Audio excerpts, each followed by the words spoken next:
Pokemon Glazed stands and has stood at the top of the Romhack recommendation playlist of every player for a long time now. I wanted to figure out how this game stands tall today. I will take you through the entirety of Pokemon Glazed and give analysis and feedback on the story, region, flow, difficulty, and everything you can think of. Welcome to the analysis of Pokemon Glazed. Quickly, I will be doing a nuzlocke of this game for two reasons. One, it makes it so I can better judge the difficulty as I am on a thinner margin of error throughout the entire playthrough. And two, it makes the game a lot more fun for me. If you don't know what a nuzlocke is, I will explain it later in the video because trust me, it will come into play. Let's jump into Pokemon Glazed. When we start off, we are met with a character we do not recognize as he explains that you are in a different universe than your own. He brings us back to wherever our own universe is supposed to be,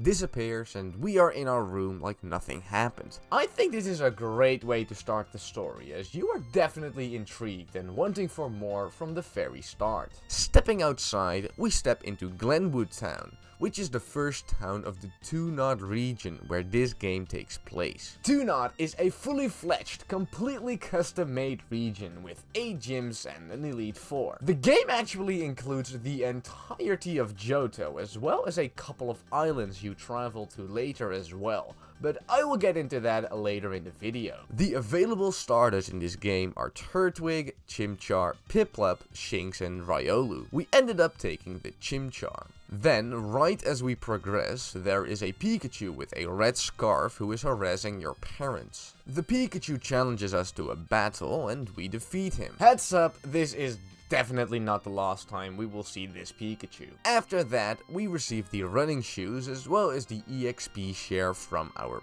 parents. Giving these really useful and valuable items early on is actually something Glazed does a lot of. We get a lot of very valuable TMs very early on and a lot of very good Pokemon as well. I definitely enjoy this concept a lot as the game feels pretty balanced with these good tools early on anyway, and it makes a lot of the less important battles in the game a lot more doable, improving the pace of the game. Anyway, apparently this guy's name is Percy and his signature Pokemon is his Cyndaquil. We take him on and defeat him. This game uses a lot of rivals and a lot of returning characters. This is a bit of a hit or miss for most people as fighting these rivals all the time can get really annoying. Overall though, I feel like Glazed balances it out quite nicely. The rivals are all very different and attribute to the story in changing ways. They aren't too dominant and thus I feel like they fit greatly in the game without getting stale. We enter Choco Town. Our objective at this point is to find the inventor, as he will supposedly give us our Pokédex. We find him at the north end of the town and we receive the Pokédex as promised. We also get some Pokeballs from him here, and with that our Nuzlocke has officially begun. For the people who don't know, a Nuzlocke is a challenge that you put on yourself, including 2 rules. First, you may only catch the first Pokemon on each round, and second, if a Pokemon faints, it is considered dead and cannot be used again. As I said earlier, I am playing this way because it is a lot of fun,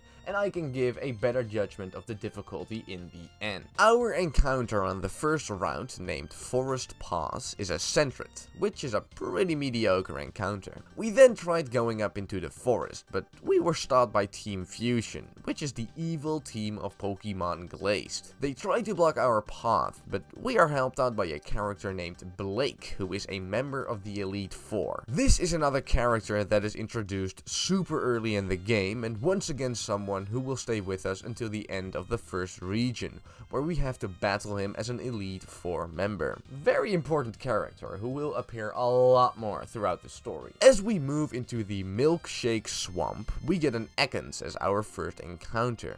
Still getting quite unlucky with the encounters, as we later find out that both Shroomish and Ralts would have been available. After some tiring struggles with poison and a lack of cash, we get to the ancient artifact that we were asked to help with, and meet up with the inventor and Blake. This is where another big feature of Pokemon Glazed makes its debut, the Pokecom. This device makes it so you can talk to Pokemon in the overworld. This is really an amazing feature. There are plenty of time where you encounter Pokemon in the overworld, chilling around or standing next to trainers. And to have them actually have a personality and some text really gets you into the game and makes you want to explore as much as possible. Then, as we speak to the artifact, we again meet up with the strange character from the other dimension, who you learn is named Luke.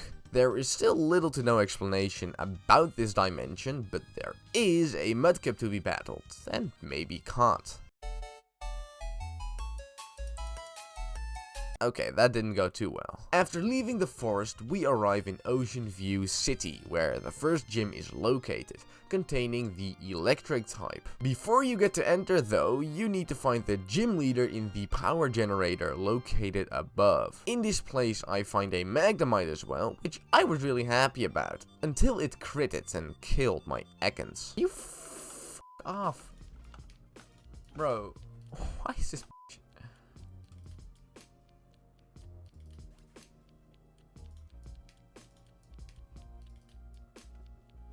Okay. I did not expect that to happen. What the f- This just O-code crit my fucking Ekans, dude. Okay. What the fuck? Nevertheless, we caught the Magnemite and grinded it up. But on the literal second encounter in this bloody generator, Magnet Pool of all abilities managed to screw me over. I don't even care. I've got fucking Magnet Pool, so this might be the world's longest fight in the world. It's fun. Oh no, we're speed tied.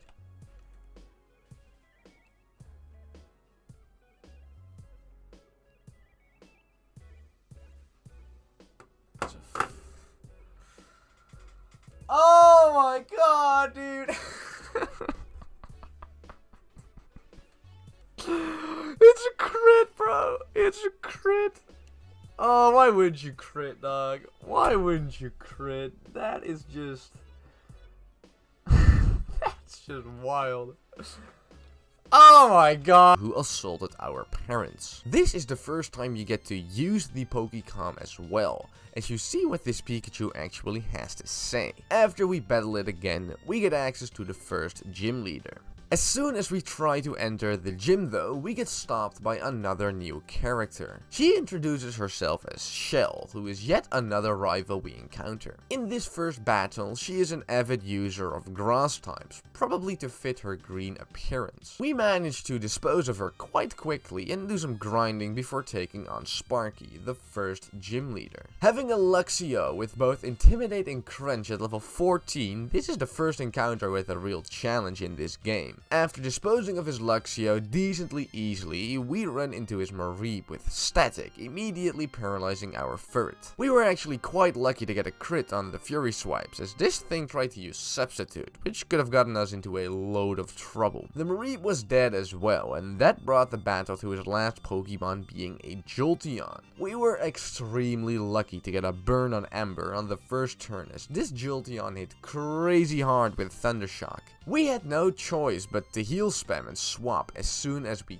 could to finally dispose of it with a quick attack from Furret. This was definitely the first encounter with some true difficulty. Although two Pokemon were dead already, this is really the first time tactics and strategy were used, and on my rusty ass Pokemon brain, that took a bloody toll. After we defeated the gym though, we obtained the immensely powerful Thunderbolt TM, which further digs down on my point of loads of great items being given away very early. With that, I will also mention that Glazed is super modern in its features. A lot of features are implemented, like the Fairy type being fully available and working with a fair share of Fairy type moves, trait evolutions being available through certain stones you get about midway through the region, and TMs being infinite, like Generation 5 and above. Anyway, we bought ourselves a boat ticket and moved to Serenity Isle, where further plot and another gym awaited us.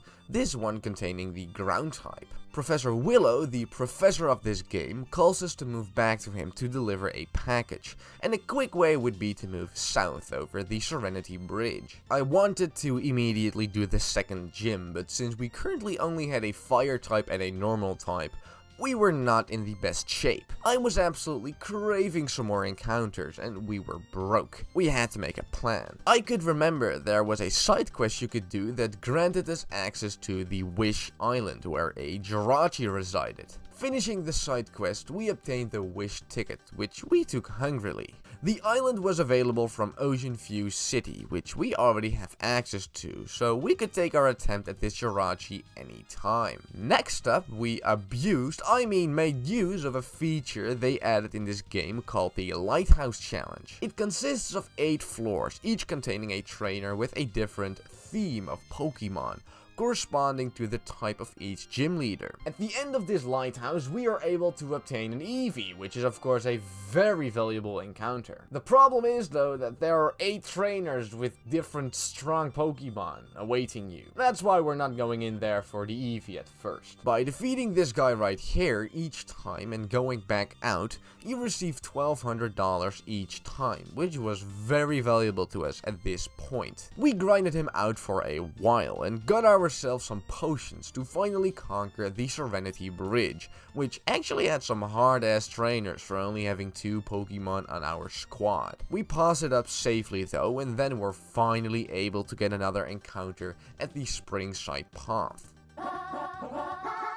Or not. With a wary soul, we encounter Blake and Willow in the lab, where we get told to go to the Haunted Isle to fix up some Team Fusion related things. Willow also asks us to move to the Sea Spray Dam to install some kind of sensor. We will get to both those things after the gym battle. The more important matter currently is that by talking to Willow here, we get access to a small grass patch west of Glenwood in the Forlorn Cape, where we can get a new encounter. This grass patch houses a host of different level 5 pseudo-legendary Pokemon, and we managed to grab a Dratini. It wasn't the best encounter there, as there were Danos, Larvatars, Beldums, and other goodies in there, but a Dratini was definitely still a welcome addition to the team, although it would only really be good for the long haul. After grinding up our Dratini, we decided to take a quick peek at the second floor of the Lighthouse Challenge, just to see if we could maybe get more experience and money that way. And, well, energy? This is gonna be really fucking scary. Okay, I'm faster. That's a really good thing. This poison...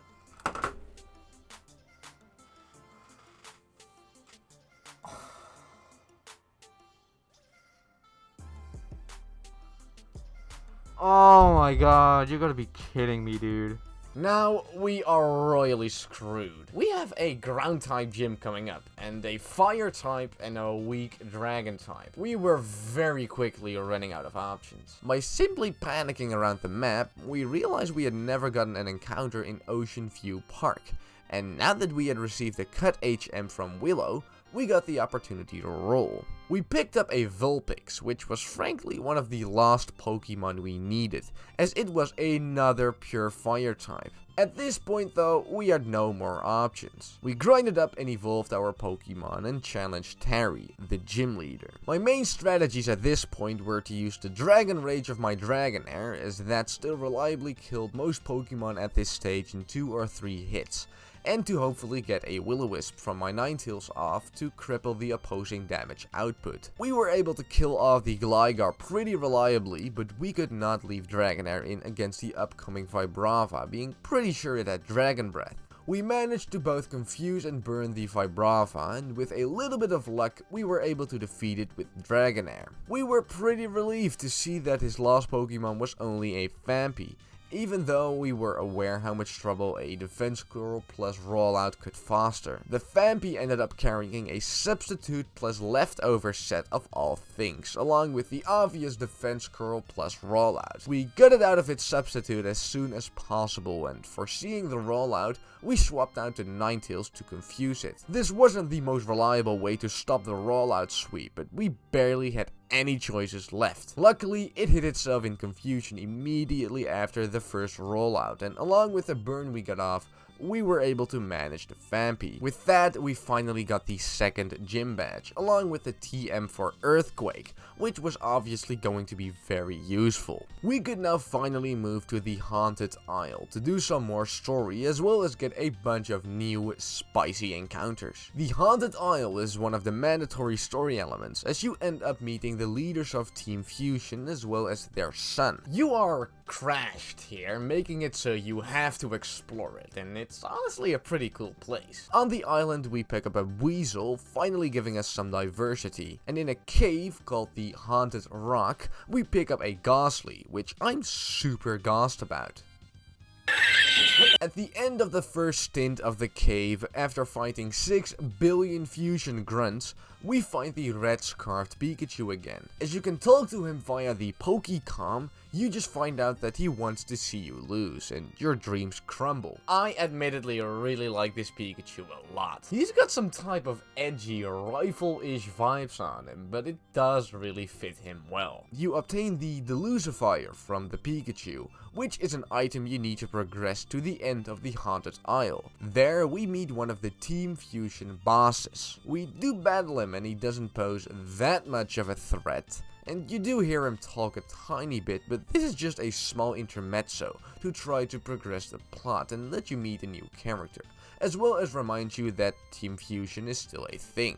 After you beat Team Fusion, you get back to Serenity Isle, where you get access to the next city, being Sea Spray Town. Following my now way stronger team with much more diversity, we decided to take on the Lighthouse Challenge for real this time. Besides a way too scary encounter with a Conkeldurr, we were able to pick up our Eevee and get to Sea Spray Town. If you have yet to notice, the first part of this game heavily relies on boats and tickets, which is a pretty charming way to give you access to different locations. I like this way a lot better than some guy standing in your way with some excuse to not let you enter a different route. Immediately after we get to Sea Spray Town though, Shell, the green-haired female from earlier, waits us up and wants to battle us instantly. She goes down without much trouble, but then we immediately get thrown into the other universe again. You meet with Luke, who explains that these visits to another dimension may be the cause of a legendary Pokemon. If you try to connect some dots at this point, you could see how Team Fusion could end up having something to do with this different dimension in the future. East of Sea Spray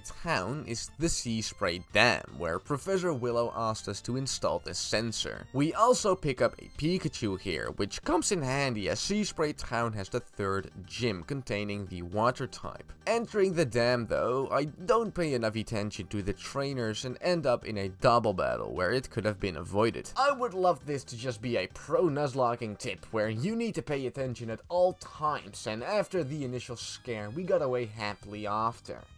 But a casualty could sadly not be avoided. Oh, I don't think it will have it. I just got the tails. Oh, it does have crunch! It just used it on the wrong mon. Yo, I could have been fucked, dude. I don't know, whenever I think of Fortress, I'm just like, no damage, That's what I think. And I get that that's the point, but...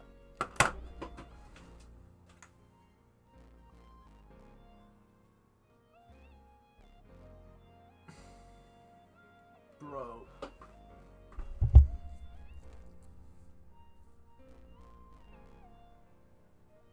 I can't believe that just happened, dude. As I now considered myself strong enough and wealthy enough to safely catch a legendary Pokemon, we went and tried for the Jirachi I had been putting off for a while. I went in with over 50 Pokeballs and 20 Great Balls, thinking that had to be enough. 50 balls turned into 30. 30 turned into 20. My chances were declining steeply. We only had 5 balls left. 4 more tries. No! Come on! Come on! Come on! Yes! Fuck yes, dude! Oh my god! Finally, we had some real power. We went back to the dam where we met Flo, the gym leader of Sea Spray Town. She tells us that we have to fix some kind of power spike from Serenity City, which is a small city south of the dam. Just as you enter the city though, you encounter Percy again as you battle him. This is definitely getting to be a bit of a pattern now, but again, I don't think it's a negative to have different interesting rivals testing you at different intervals. They are not some type of super gym battle gauntlet every time you meet them, and they all have pretty interesting personalities, so they don't become boring. In Serenity City, our objective is to fix a certain power spike, as Flo had told us at the dam. You then enter Mount Stratus to talk to the mine workers about their power usage. Mount Stratus is pretty much like Mount Coronet from Pokemon Platinum, where it connects a bunch of cities and places and gets further explored for the story the farther you get into the game. Our first encounter here is a Zubat. Crobat is one of my favorite all-time Pokemon, so I'm really happy with it. Then we go south to Geminite River, where we pick up a Joltik, another good electric type. I make the decision to pivot out our Ninetales for the Zubat, as we are no longer in such dire need for new Pokemon, and having two fire types is no longer beneficial. We do our business in Mount Stratus, get the HM for strength, and we actually see the first true cutscene in the game.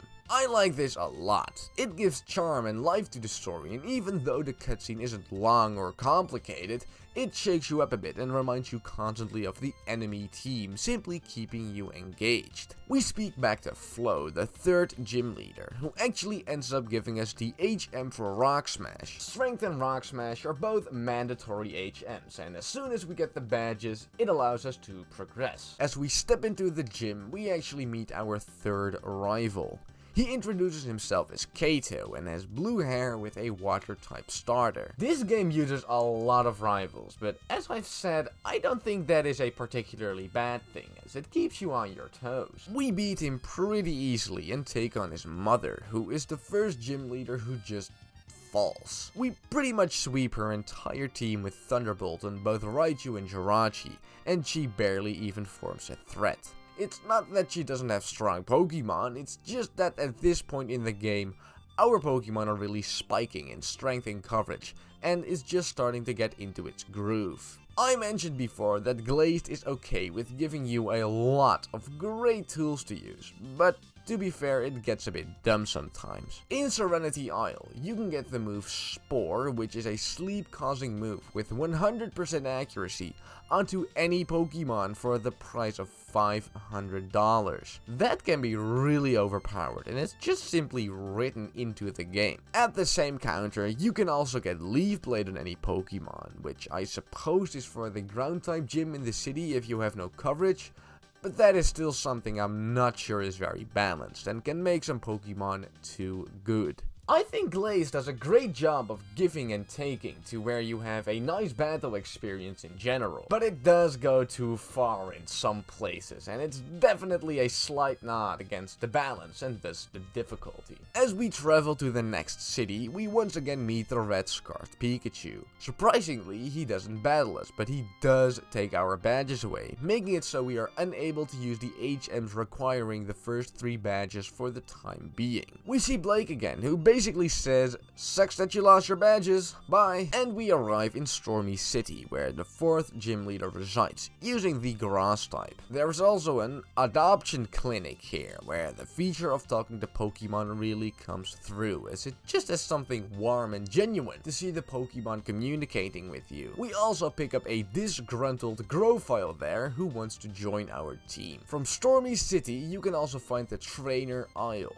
This is basically Pokemon Glazed version of the Battle Frontier, where you can do organized battles for battle points, for which you can buy some powerful items. We did not spend a lot of time here, and I do not consider it one of the premier features or anything, but it is still cool that they added something like this, and for a lot of people it is most definitely appreciated. Then the Stormy City gym leader, Leaf. This was honestly the easiest gym leader until now for us. We had an Infernape, a Golbat, and a Jirachi to cover near any ground grass type, and we could really just spam Flame Wheel with Infernape to sweep her team. The fact that we were slightly above her levels obviously helped as well, but I do believe that Leaf might have the definite weakest team of all the leaders, and we had absolutely no difficulty with her. We get a quick call from Blake, asking us to move to Mount Stratus to help with Team Fusion, and we do so immediately. Here we see Blake and Michael fighting, as we get told to urgently save the foreman that helped us with the dam earlier,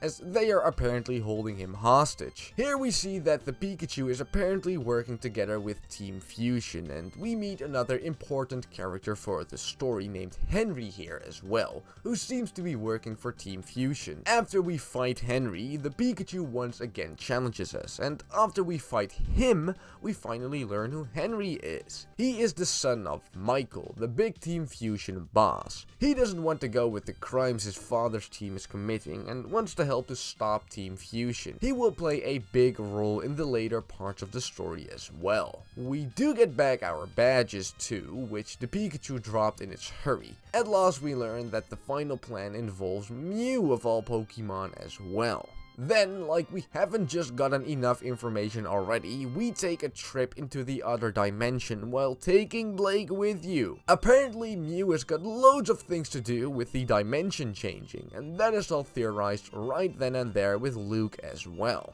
Definitely a huge amount of information and progression in the story here, and also a sign that you have gotten out of the early game of Glazed and are now at the start of the mid-game. Leaving Mount Stratus, we enter Icebound Chasm, where we pick up a Sneasel. Our next step is North Coast Town, which is the snowy city, housing the 5th gym leader, fittingly using the Ice type. While exploring, we also pick up a Glaceon, which is an amazing ice type for down the line, and we caught a female snow runt on the blizzard slopes south of North Coast City as well. As soon as we wanted to take on the gym leader, Percy wanted to battle first. After wiping the floor with him, he gave us the HM for Surf, which we would soon need to progress. Then it was gym time. The leader is called Irene and uses the ice type like I said earlier. We were on a definite roll at this point and wanted to continue that for as long as we could. And she just happened to have a team that gets completely countered by Infernape. We gladly used that strategy and really defeated her without the slightest of difficulty. We felt pretty undefeatable. But in a Nuzlocke,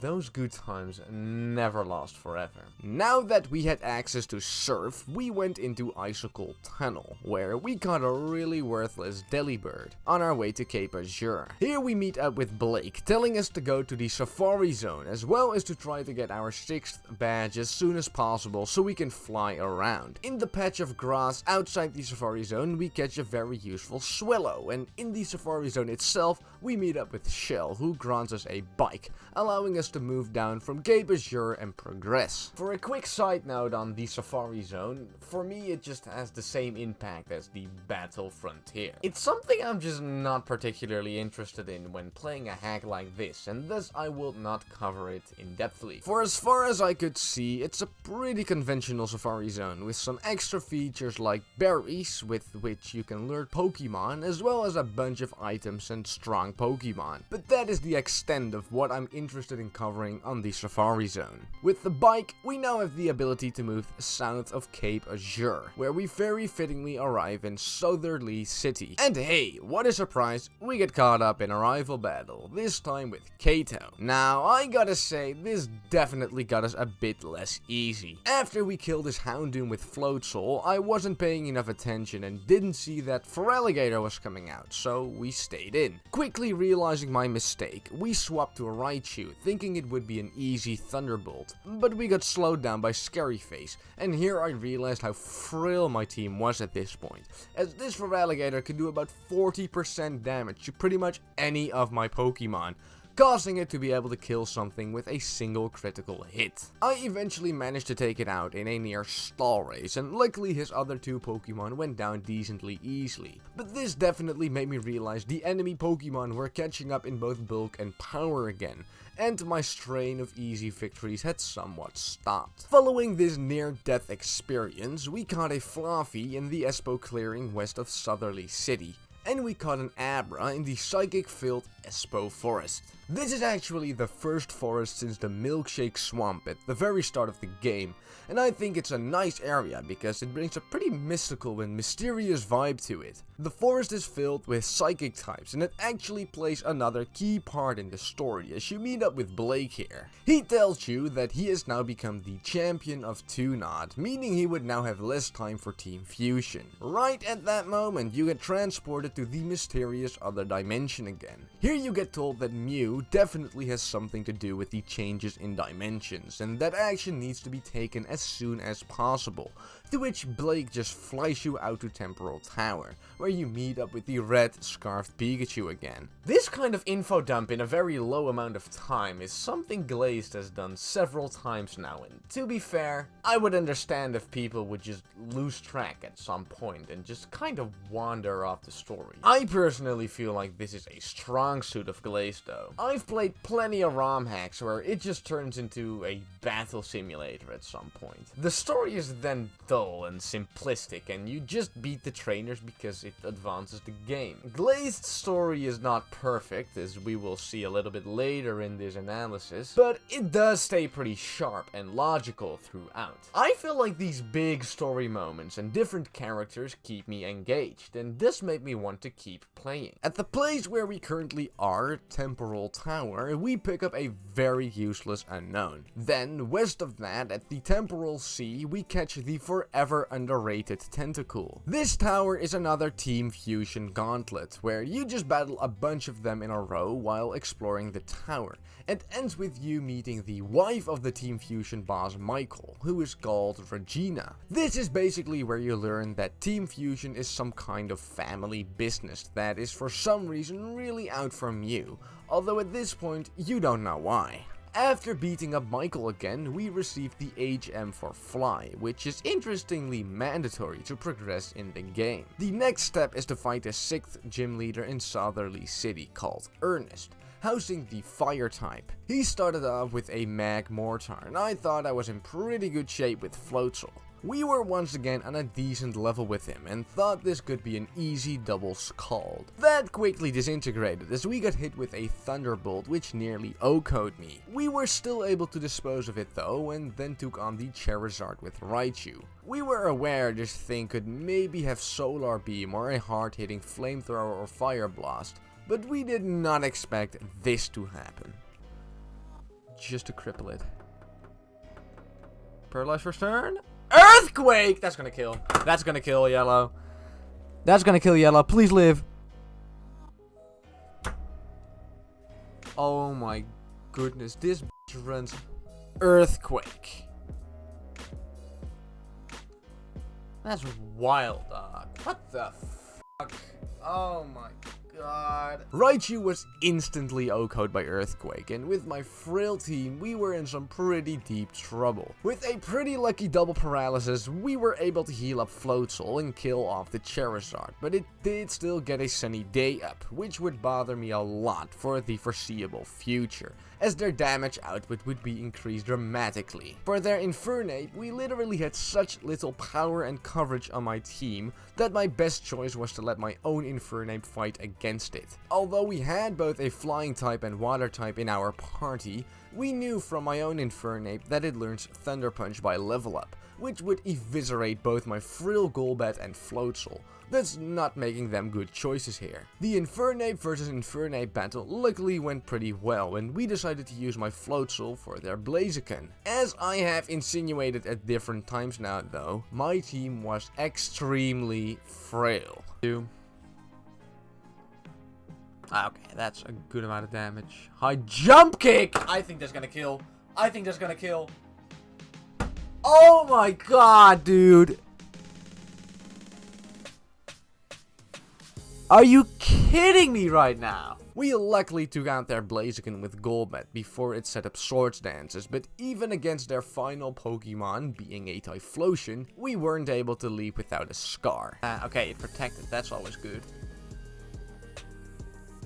Why? It gets a double. F off. Eruption, that's gonna do so much damage. It might kill. It might kill. We might be losing a third Pokemon here, dude. We might be losing a third Pokemon. It just fucking Okos out of nowhere. We were luckily able to take their Typhlosion out with the fire type of our own, but we were absolutely burnt to a crisp. This was a definite combination of the defenses in our team folding as well as Glazed hitting a new stride in their difficulty. And it results in some way harder battles, bringing us to the crippling of our team. Luckily, we did have some power in the PC at this point. We added the Tentacool, the Joltik, and the Swallow to our team. We still did not have a ground type on our team, and this did not make our team particularly more bulky, but it definitely gave us some versatility and a lot of speed as well. After we got our new team grinded up and ready to go, we cleared out the Espo Forest to arrive in Palm Tree Park, housing the 7th gym leader using the Rock type.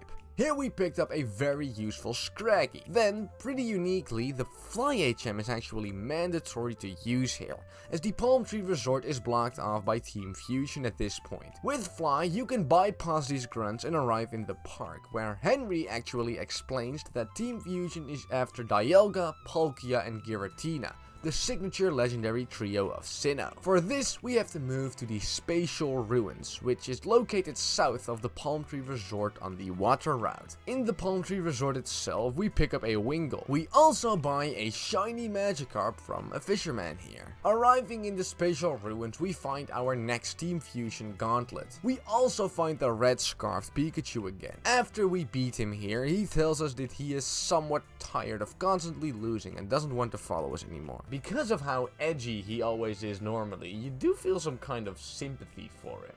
And I think that's one of the traits of a good written character. This is still not the last we will see of him though. At the end of the initial cave, we find a cutscene where the legendary Sinnoh trio is sought out and captured by Michael, the Team Fusion boss. We get a call from Blake telling us to get to Mount Stratus, this time from the Palm Tree Resort. This shows once again that Mount Stratus is basically the Mount Coronet of Sinnoh, connecting all kinds of places for the purpose of the plot. First though, it's gym time. The Palm Tree Resort gym houses the 7th gym leader named Nicole, using the Rock type, which, looking at my team at this point, shouldn't be too much of an issue. We have a strong Steel type, a Water type, and a Fighting type. The rest of the party just gets completely blown away by the tiniest pebble though. From the start of the battle, I admittedly had my doubts. She started off with a Tyranitar, which set up the sandstorm for the rest of the battle. We started off with Infernape, but were expecting an Earthquake, making us want to switch out. This brings me to my two absolute dumbest choices of the battle though. First of all, we switch out to Tentacruel, who would have gotten destroyed by an Earthquake anyway. Then, although we magically don't get punished, I eat up a Rock Tomb, and for some reason, we take the risk of hitting it with a Spore, thinking we would still be faster. And that ended up being quite detrimental for the rest of the fight. Because the way it's currently looking, because it's like such an integral part of Glaze in my opinion, that does a lot of damage. Oh my god, I think I'm still fast. I'm gonna oh my god, I am a fucking idiot. I thought for sure I was gonna be faster. Wow, that is fucking dumb as hell, but that is my fault, definitely. So, there goes my fast Water type on the first Pokemon. I knew we were in trouble. This death was completely my fault, but after this, some things happened that really ate me up from the inside and made me not trust Pokemon Glazed battle mechanics as much anymore. Iron Head is apparently completely bugged. As you can see here, an Iron Head that is supposed to be super effective on Tyranitar as a stab move from a Jirachi does about 5% of damage on a critical hit. These are the small things in ROM hacks that really bother me. If there is one move that just does not work, it can be really detrimental to my Pokemon experience, especially in a Nuzlocke like right here. This is also definitely a negative in my rating, and something I hope I will not have to see again. Slowly but surely, we try to whittle down the Tyranitar with Jirachi until we finally decide to just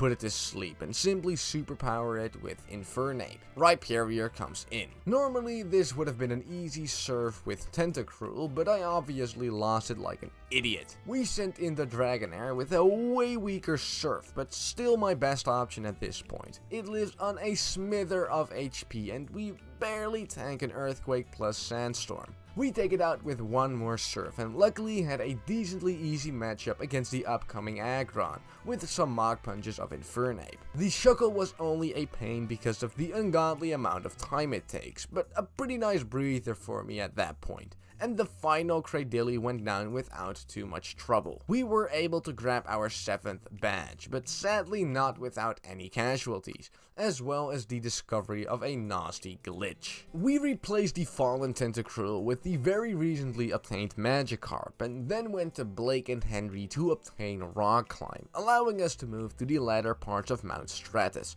which is our next destination. This Mount Stratus is the Lost Team Fusion Gauntlet, at least until after you finish the Elite Four. Another thing Glazed does a great job of is the healing NPCs you encounter. They come at exactly the right time, so you didn't just use a Pokemon Center when you encounter them, and they're always very accessible. Definitely a great instinct for where to put the healers in Glazed. When you do get to the top, we arrive at the Fusion Labs. Here you find some final trainers, as well as some gates with which you have to solve some kind of puzzle involving information you can find on the computers to get through. It's a bit more of a break in the gauntlet, as you feel like you are reaching a big story climax. At last, you meet Michael at the end of the Fusion Labs. You battle him here for the final time, and he has the legendary Sinnoh Trio on him. Their stats made them a little tough to beat, but he was nothing much of a challenge besides that. I have to admit though, this is where the quality of the story takes a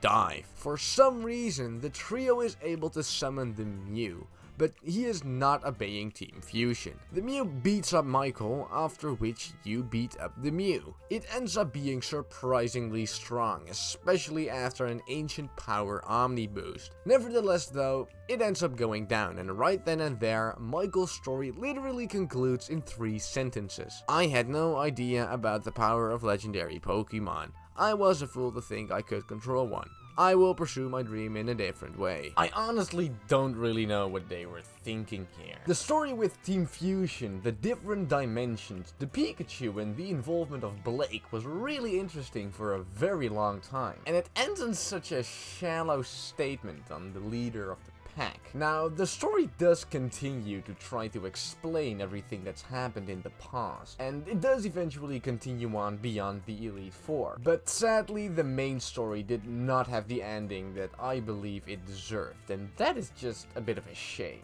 After Team Fusion leaves, you do get a last meeting with Luke, where the dimensions are drifting apart, meaning we did succeed in calming down Mew. You get no further explanation on the effect Mew has on these dimensions or what the specific cause is, but that might have been a bit of a doozy to explain anyway. I do like how you meet Luke along with Blake for the final time though, and you do really get a sense of missing someone if you have been following along with the story. This is the final time you are meeting Blake before challenging him at the Elite Four, and he gives you the HM for Dive, allowing you to get to the next city where the 8th gym resides. As we do in fact dive, we pick up a Clamperl on the 2-knot seafloor and get to the Darkwood Grotto, where we find a Machoke. We then arrive in Darkwood Town, which is the last town before the Elite Four. It houses the 8th and the final gym leader of 2-knot using the fighting type. I honestly feel that Darkwood Town is the most cozy and charismatic town in the game so far because of the faraway place it lies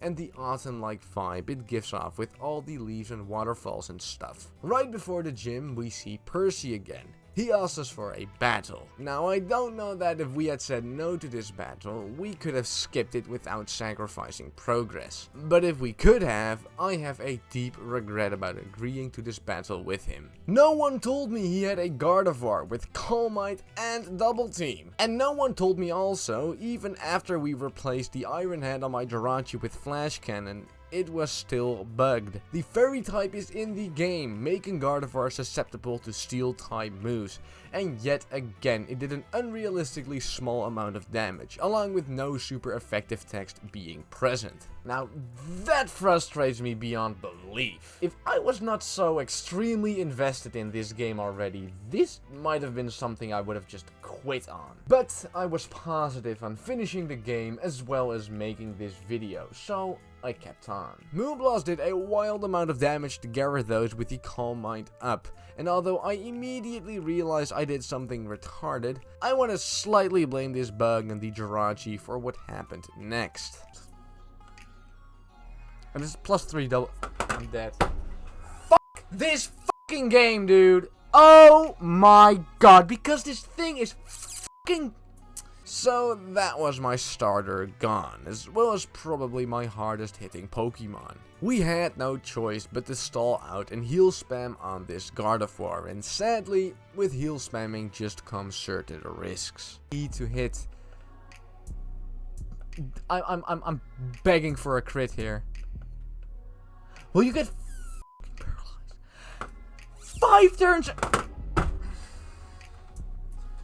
The Gardevoir was by far his most dangerous Pokemon though, and the rest of this team did go down really easily. But this still made a dent in my team that was not very easy to make up. As somewhat of a compromise, we did end up getting the HM for Waterfall, which not only allowed us to progress, but strongly increased the use and power of our Gyarados. We ended up doing some brainstorming and decided to deposit Swallow for now. We added back the Ninetales from before, as well as the Scraggy and Flaffy. I realized that this wasn't the most hard-hitting or fast team, but considering my Dragonair was on the edge of evolving, we could not have 3 flying types, and this team did give me some considerable extra bulk. So, coming up to the final gym. The leader is called Tyson and uses the fighting type. With our team transformation, I slightly kept their typing in my mind and was hoping for not too much of a struggle on this one. The power of the opposing Pokemon were most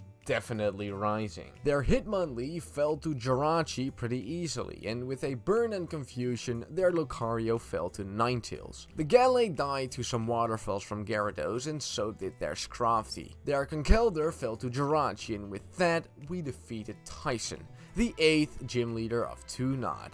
With which we picked up our final badge here. I felt really confident with my team at this point. We had a lot of bulk and some really hard hitters. I was confident this team would be a great matchup for the Elite Four, which was our next destination. Before we went to the Victory Road though, we took another quick look around Darkwood, where you can go into the Fighting Dojo. Here you can actually do EV training with all the different evolutions of Eevee, which is an amazing feature and something that is most definitely very useful if you want to maximize your Pokemon's potential. Another thing you can do here though is fight a character named Cameron. The creator of this game, Luckbuoy, gave some credit to some other people that helped make the game by including them as characters whom you can actually fight. Cameron wasn't no joke though. He has 6 Pokemon who are all level 50. His Gallade has superpower, which does a crazy amount of damage, and I stupidly almost lost my Gyarados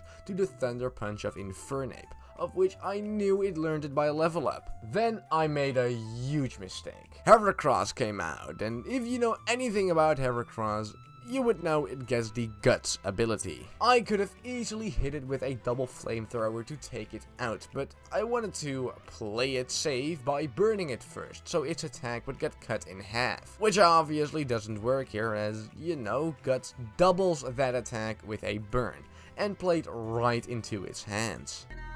Please get burned. Thank you, that makes me feel less safer. Yeah, it is a bit of a later stream. I don't think I'll be streaming for too long either, because I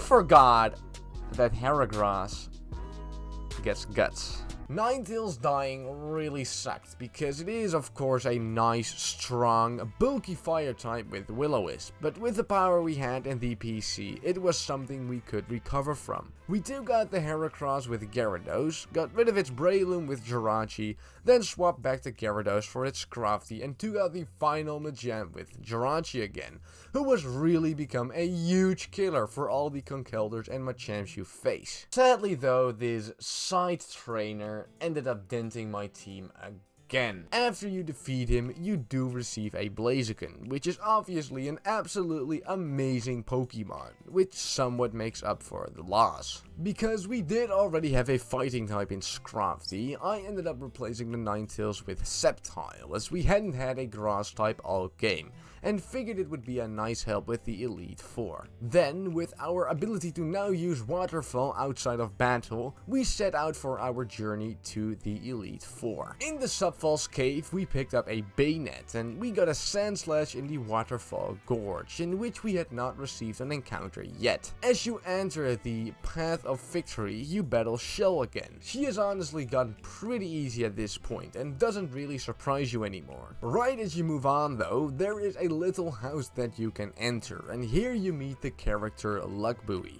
who is actually the creator of Pokemon Glazed. As with Cameron back in Darkwood, you get to fight him. I really love these battles with these creators. They are nice side content, and Luckbuoy makes a nice addition here, as he ended up having a pretty strong squad with some level 50s as well as a Porygon-Z and a Metagross. You get another gift Pokemon, which is presumably their favorite Pokemon, that ends up being a Quilava in Luckbuoy's case. Then, the Path of Victory, which is the road on which you get all your badges checked through these gates, but also forms another gauntlet with a bunch of trainers and serves as an appetizer, if not an extension of the Victory Road. The path actually consists of multiple parts as well, including a rainy forest part called the Sinistrous Forest. Here we pick up a Murkrow. I like the concept of the Path of Victory and the way it checks your badges with the gates. It's also nice how you get a small taste of a bunch of different biomes, like the beach and surfing around. It's a creative and interesting way to do the badge check. At the end of the Path of Victory, Michael is just standing there, blocking your road. I was honestly afraid he was gonna battle me again here, but he just tells you an associate would like to meet us on the top floor of the Palm Tree Resort,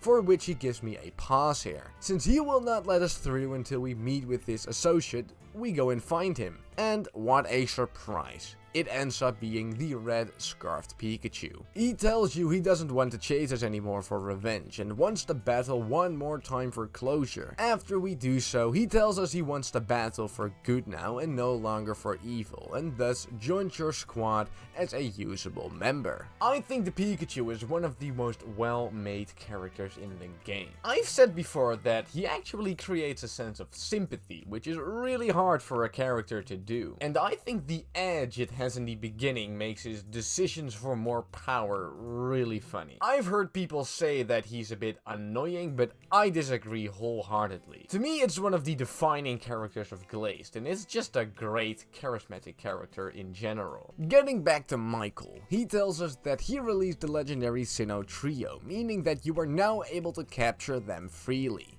Furthermore, he says that he and Regina are now divorced. Regina will play a bigger role later on in the story. Now it's time for Victory Road. Our encounter here is an Onix. Honestly, Victory Road was slightly underwhelming to me. It had the gauntlet of all the kind of hard trainers, and it was a cave like normally, but it did it. Oh my god, Gyarados learned Dragon Rage, the game is over. Anyway, where was I? Yeah, Victory Road. It was, in my opinion, not very unique or special at all. It didn't have any complex puzzles, thankfully didn't have any dumb HMs you had to use, but it just wasn't that big or complex of a final gauntlet. It was pretty short and never really punished you for any mistakes. In combination with the Path of Victory, it does make a pretty nice final path to the Elite Four, and there was definitely a bunch of effort put into it, but it was not as spectacular as I feel like it could have been. At last, Next, we make it to the Indigo Plateau, where the Elite Four resides. Just before we would step into the Elite Four, we battle Kato again.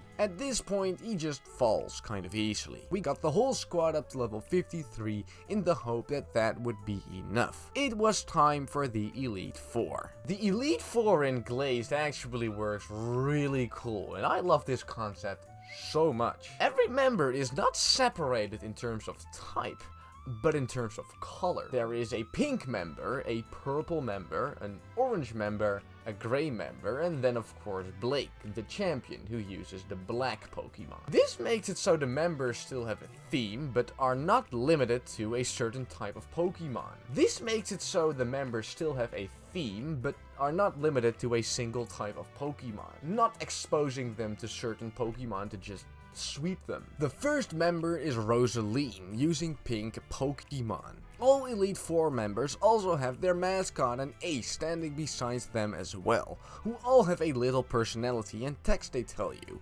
which is a dope little detail. Rosaline starts off with a Lickitung, whom Scrafty is of course a great matchup for. Next up was Chansey, who got me into the bad habit of using high jump kick. It got OHKO'd easily though. My low tick ended up giving me more trouble because of how bulky it was, along with having and landing constant hypnosis. With a bit of patience, we took it down with Ampharos. Slowking was way scarier as it decided to set up a first turn Calm Mind while we were healing. Scrafty luckily got the defense drop with Crunch though, and he was not a big deal. Her final Pokemon was the Blissey, who died to another high jump kick. The first Elite Four member was down. The second member is Magnus, user of the purple Pokemon. He started off with an Arbok, who, besides having Earthquake, fell easily to Jirachi. Then came Sableye, who fell to Scrafty, and then Mienshao, who died to a single Dragonite wing attack. Then Gengar came out. We actually had very poor coverage for Gengar, and my Scrafty was quite low, which led me to going with Gyarados. I got quite cocky and wanted to Dragon Dance in its face, but Gengar reminded me quickly of the insane coverage he gets, and Thunderbolted me. Gyarados barely lived, and we were able to take it down with Scrafty, but these battles definitely started getting a bit heated. Drapion came out. I decided to go neutral against it as we had no ground types currently. Figuring we would just paralyze it with Ampharos and Thunderbolt it until it dies, this thing decided to Lumberry Swords Dance on me. And along with Earthquake on this thing, it spelled a fatal blow on Ampharos. I'll Thunderwave it. Yo, let's not. I'm dead. That is a Swords Danced up. Oh my god, why do you have Earthquake, dude? Our first loss on the Elite Four was here, and it was only on the second member. We were in a bit of trouble. Dragonite luckily came in clutch, and we managed to take out the Drapion. It was time to go to the third member. Then we got to Tanya, the third member using the orange color. This is where we got hella cocky. I wanted to straight up Dragon Dance and kill everything that moves with Gyarados. That worked with Floatzel, but we got mega punished on the Dragonite. I don't want to risk it. I don't want to risk it. Ah! No, I am going to risk it. F it. Eat this waterfall. Oh no. Oh god. Oh god! Oh god! Oh god! Oh god! It's not stab! It's not stab! It's not stab! It's not stab! Fuck! Oh, you gotta have Thunderbolt! We swapped in Jirachi as it started Dragon Dancing. We barely lived an Earthquake and were luckily able to take it out. It had a Shedinja too, which was finally a bit of a break in this gruesome battle. The coming Arcanine luckily went down due to some paralysis hacks, and the Infernape was defeated by Dragonite as well. This was a very insane battle, and it got me realizing that Glazed is not as easy as I thought it to be for a long time. The fourth member is called Gray, and fittingly uses the gray color Pokemon. He is also also the old champion which Blake took out during our story. He started with a Zoroark, which was getting dangerously close to our level 2. He instantly fell to a Brick Break from Scrafty, which was very lucky as he was about to Focus Punch and he just as well could have healed. On the Aggron, we just went to tank it and grind it out, which, along with some hacks, went surprisingly easy. His Mightyena failed to Dragonite and his Machamp was taken out by our fighting type killer Jirachi. His last Pokemon was Skarmory, with which we luckily still had a great matchup, as our Jirachi ran Thunderbolt. We were on to the champion, Blake. Blake ran the black colored Pokemon, which was led by his signature Darkrai, which has been standing beside him menacingly for the entire game. This fight is definitely a statement in Glazed. Not only do you fight the champion of the region, but you also fight the character that has traveled with you throughout the entire story. I'll get more into his character after this fight though. He starts off with a Snorlax who is all about cursing. I want to put that to sleep as soon as possible and figure I can 2 or 3 hit KO him with Scrafty without too much trouble. I have to admit that we got really lucky with a 3-turn sleep here, and we were able to take it out with a high jump kick. The Weavile that came after was a pretty lucky break as it fell to a Brick Break, and the Honchkrow actually died relatively easy to Dragonite. The Umbreon fell to Scrafty again as I continued my bad high jump kick habit, and the upcoming Houndoom is where we finally get punished, as the until now reliable high jump kick failed me in the dumbest way possible. I do think we just both heal. Right here. Yeah, okay, cool. High jump kick's gonna kill. I'm gonna high jump kick. I'm bound to miss one, dog. Oh no. Oh no! Oh no! Live! Live! Oh my god! No!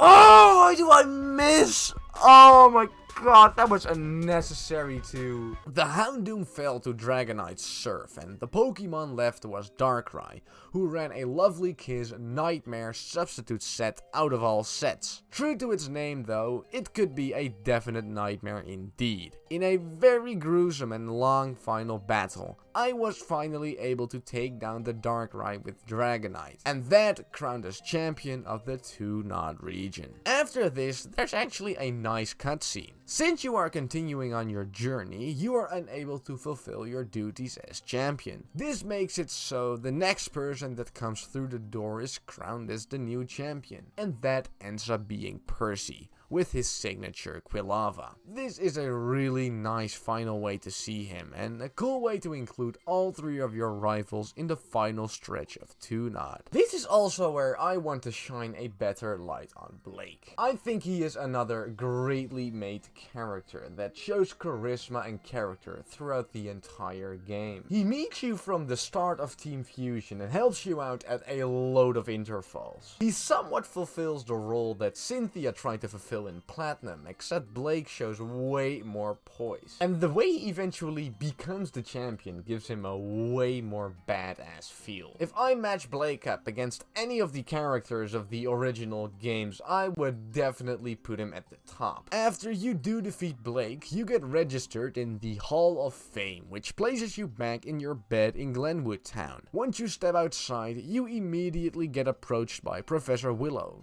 giving you the fake congratulations and telling you to go to Southerly City to meet Professor Oak. That's all good and well, but we have a bit of a broken team that needs fixing. For now, we decide to add Blaziken, the Sneasel, and the Eevee to be evolved into a Vaporeon down the line. While grinding, we actually came upon the Loxley channel south from Glenwood Town. If you surf all the way south here, you see Latios just chilling there, able to be caught. I didn't have the balls to get that at this time though, literally and figuratively, but we did end up catching a Beldum here. From here, you can also pretty funnily enter Mount Stratus, which spits you out at the Icebound Chasm, further solidifying the idea that Mount Stratus connects the entirety of the map. We actually end up replacing the Sneasel for Glaceon, thinking it would be too frail to use for long. I do realize we are using 2 evolutions at this point, but I actually like that a lot, as it definitely makes a team feel unique, and the types do fit my team really well. In Southerly City, we encounter Professor Oak and Chris, who give me the flying ticket,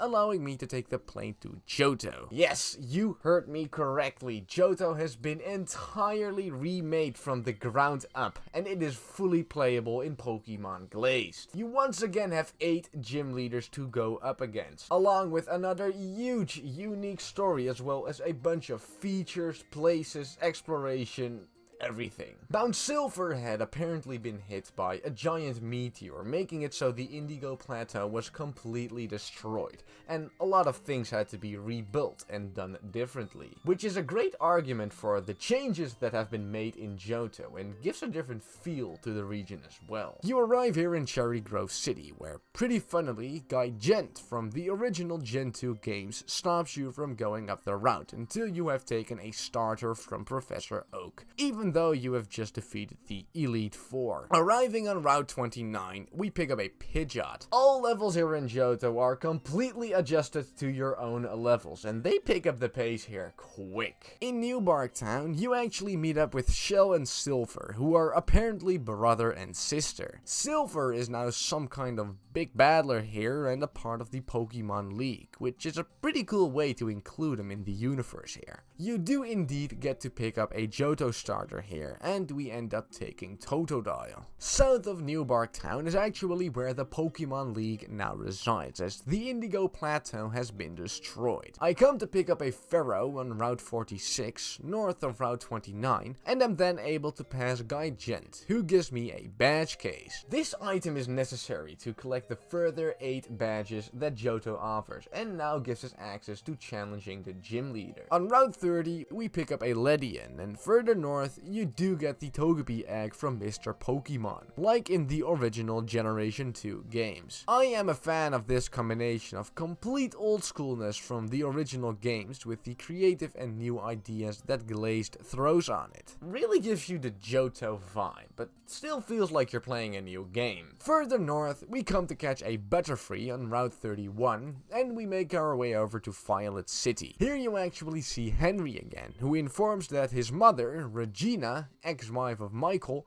has created a new form of Team Fusion that is looking to catch as many legendary Pokemon as they can, and are no longer just targeting Mew. They are supposedly at the Ruins of Elf, which makes that our next destination to advance the plot. Before we do that though, we pick up a Weepinbell on Route 36. I also try to explore further to go to National Park and maybe Goldenrod, but there is a guard that is blocking our path. We also clear out the Sprout Tower in Violet City, where we are able to teach a Pokemon Bounce. This is actually a new feature in Pokemon Glazed, where a bunch of other moves can be used in the overworld like HMs, where some of them are mandatory to progress. I have some mixed feelings about this, but I will get to that when it comes into play. We pick up a Raticate on Route 32 and find out that the Onion Cave is blocked off as well, meaning there are no current routes to Goldenrod City, which is because of an apparent crisis that has something to do with Team Fusion. So, going to the Ruins of Elf, we pick up a Quagsire, and we do indeed meet up with Team Fusion. Let me tell you, these grunts are no joke.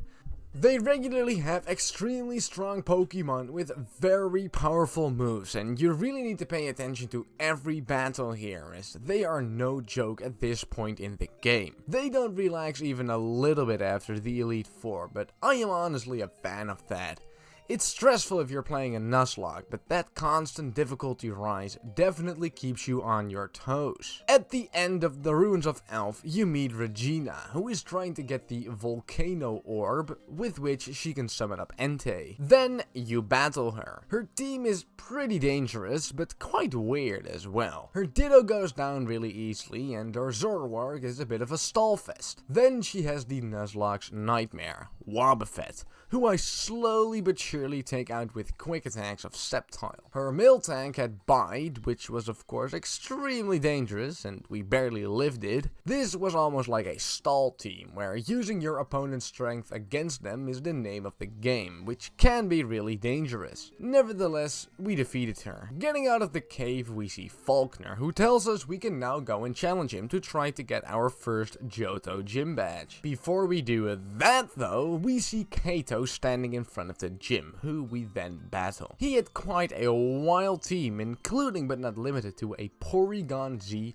a Garchomp and an Espeon. We had pretty decent matchups on these Pokemon though, and were luckily able to take them all out without any casualties. Getting to Faulkner, the first gym leader you battle in Johto, still using the flying types. We actually had quite a rough matchup against flying types, as Glaceon was our only true reliable strong Pokemon against it. Its leading Gliscor was running a substitute plus toxic set with a very hard hitting Earthquake. Glaceon took it out with an Ice Beam, but next up was a Salamence. We stayed in and healed, expecting a fire type attack, and surely it came. We had to really tank with Vaporeon and try to hit back hard before it went and set up Dragon Dances. Their Gyarados was taken out by our Dragonite, and their two final Pidgeots were both taken out by Dragonite and Vaporeon respectively as well, although that wasn't without any difficulty as their double edges hit super hard. We beat him though without losing any Pokemon, so that's all that matters in the end. I realized we had to grind up a little, but before we did, we picked up a Dugong on Route 45. Then, just after we grinded up, we met up with Tourist Freed, who had a Garchomp and a Hydreigon. I'm not kidding when I say that these trainers are wild. They just have pseudo-legendary Pokemon chilling there like it's nothing. After this Garchomp nearly took out our Vaporeon with a single critical hit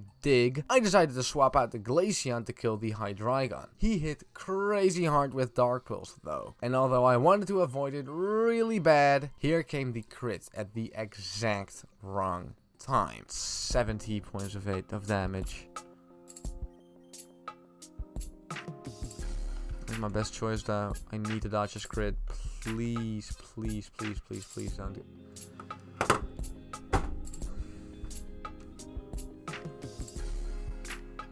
God, are you kidding me, dude? How do you...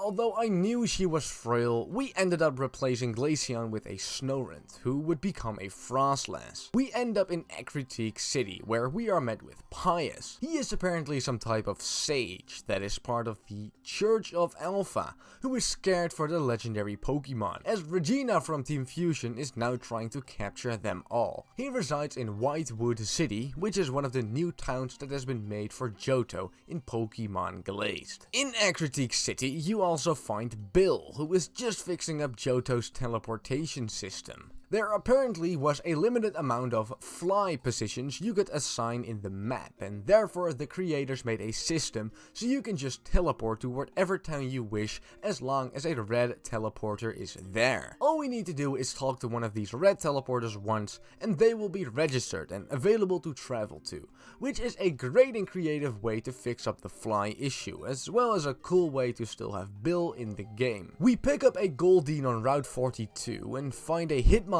in Mount Mortar. We are actually immediately able to go to Mahogany Town too, but the gym is actually closed, and Price is now old and retired, sitting at his home. On Route 44, east of Mahogany, we catch a Lickitung, and we actually pick up a Slowbro in the Ice Path Cave. Then it was time for Morty's gym.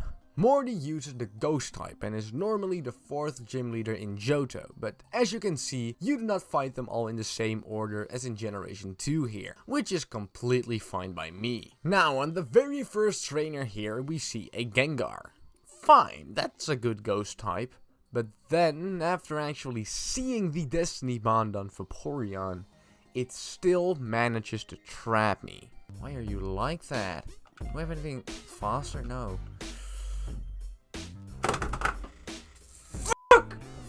Fuck! Why do you have Destiny Bond, dude? Oh my...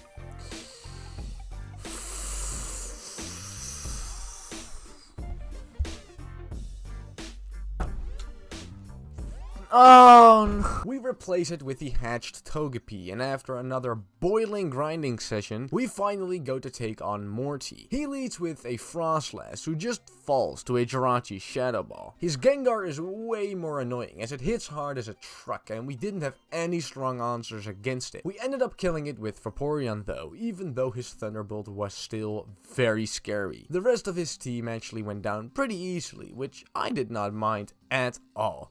And we picked up our second Johto badge. We found a Pinsir on Route 38 and then found Shell on our way to Southerly City. She ended up being quite easy and luckily did not give us a lot of trouble. We also see some thick bamboo here, for which we need the move Fury Cutter to get through. We wasted no time in taking on Jasmine as soon as we arrived in Southerly City. Jasmine uses the Steel type Pokemon, to which we actually were really well versed. This made Jasmine a decently doable battle, besides a really close call with a Metagross explosion. As soon as we wanted to take on our badge though, we were interrupted by Whitney, the Goldenrod gym leader, to tell us to come to the Ilex forest, as there apparently was smoke spotted. That was all good and well, but we had some exploration to do before that. In Southerly City there is a lighthouse challenge, in the same way Serenity Isle had all the way back. It follows the same premise, where there are 8 levels with each level representing the type that the corresponding gym leader uses. This is also where I have to be slightly critical of the difficulty again, as for some reason they spike the levels here immensely. I do get that you want to make a challenge, but this definitely just gives a sign that you are under leveled, even though you probably aren't. This definitely spoiled the challenge of this game for a little while for me, although I do blame myself for this as well. On the 4th trainer we encountered a Frostlass. No big deal, right? Well, this thing had Destiny Bond. I desperately wanted to swap out to put it to sleep, but it had Shadow Tag. It absolutely spammed Destiny Bond, so I just healed until it would stop. And even though it used Blizzard 3 times in a row, I still got baited. It's not using Destiny Bond. I'm gonna try it. Fuck!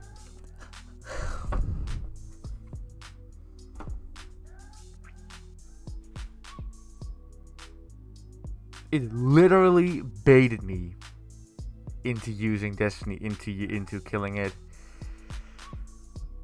Oh my.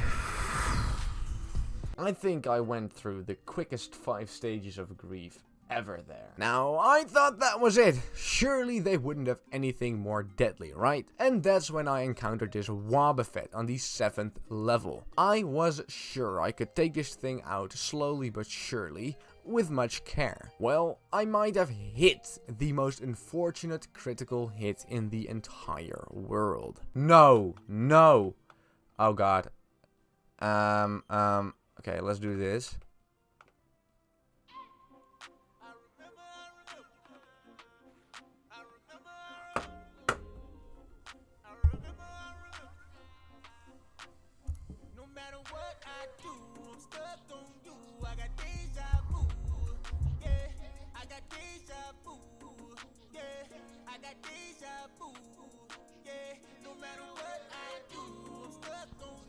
I've never seen a worse turn to get a crit. So that turned out to be the most murderous lighthouse in the world. And your reward ends up being TM21, which holds frustration. Anyway, we end up adding Quagsire for type coverage and bulk. Let me talk about Johto for a bit though. It is an actual complete region. You are barely halfway done when you beat the champion of Tunod. The custom extra cities, the extra storylines that fill up certain plot holes, or the natural continuations of characters. It is super impressive that a half custom made region was fitted into a game like this. And the fact that it's so good impresses me so much and makes the game even more special than it already is. And Sneasel to add another ice typing. Then to continue in the story, Whitney gives us access to the National Park and thus to Goldenrod City as well as Ilex Forest. which is our next destination for the story, as they had seen smoke coming from there. In the national park, we pick up Nidorina, and on Route 35 we see a useless Ditto. Then we enter Goldenrod City, which was completely built up from the ground and looks amazing in this game. On Route 34 we pick up a Granbull, and we see that Goldenrod City is completely blocked and taken over by Team Fusion. Arriving in Ilex Forest, it is indeed completely on fire. Coming to the end, you find both Whitney and Jasmine along with Regina, who is setting the forest on fire in order to summon Celebi, who apparently holds an orb that Regina is set on. We have a relatively easy fight with her, and Celebi does get summoned to save the flaming forest. Celebi ends up giving the Aurora Orb, which is the item Regina was after, which presumably is able to summon Suicune. After Regina got what she wants, she disappears, and Pius, the sage from Whitewood Town, comes sprinting to us. He is completely taken away by the fact that we saw Celebi and basically kidnaps Jasmine to Whitewood Town in the will of Arceus. Pretty weird stuff. Whitney tells us to go to Goldenrod City to fight the gym leader and get the badge. There is a bit of a surprise residing there though. By some exploration, I accidentally found the penthouse key in the ruins of Elf. This was actually the key you needed to get to the 5th floor of the Serenity Isle Resort, all the way at the beginning of Tunod. Here you find the secret fusion lab, where a bunch of scientists were working for Team Fusion, but have now disbanded. After you battle all of them, you get the Adamant Orb, Grisius Orb, and Lustrous Orb,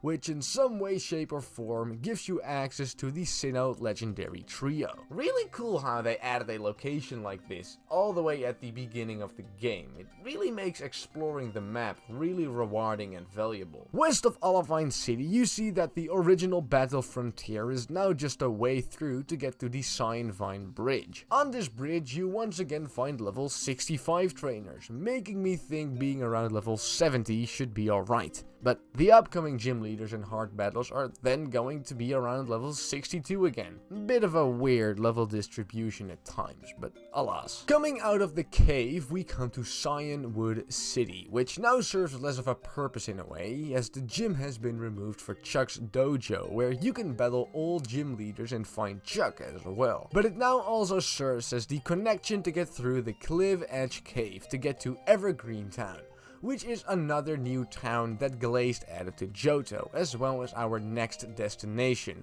as we pick up a Kingler here. This actually makes Cyanwood a way more interesting place to be than it was in the original Johto, and the developed character of Chuck, as well as the more interesting path from Cyanwood to Evergreen Town, gives the city some flair that it never really had. At the end of this path, we actually encounter the Johto Safari Zone, which has been kept intact in Glazed. West of that, we come into Evergreen Town, which is a pretty small, calm town that has its own features and gimmicks, as well as another gym you can fight using the dark types, for which I will keep the leader a secret for a little longer. There's also this cool feature here where if you have a blank CD, which is sometimes held by Porygon as well as rarely found as an item, you may turn it into any TM of your choice. Just a small thing that I think adds character to the game, and can just give you that one move you have maybe always wanted on a Pokemon. We also find Shell here. This is apparently her hometown, where she has just battled the gym leader here,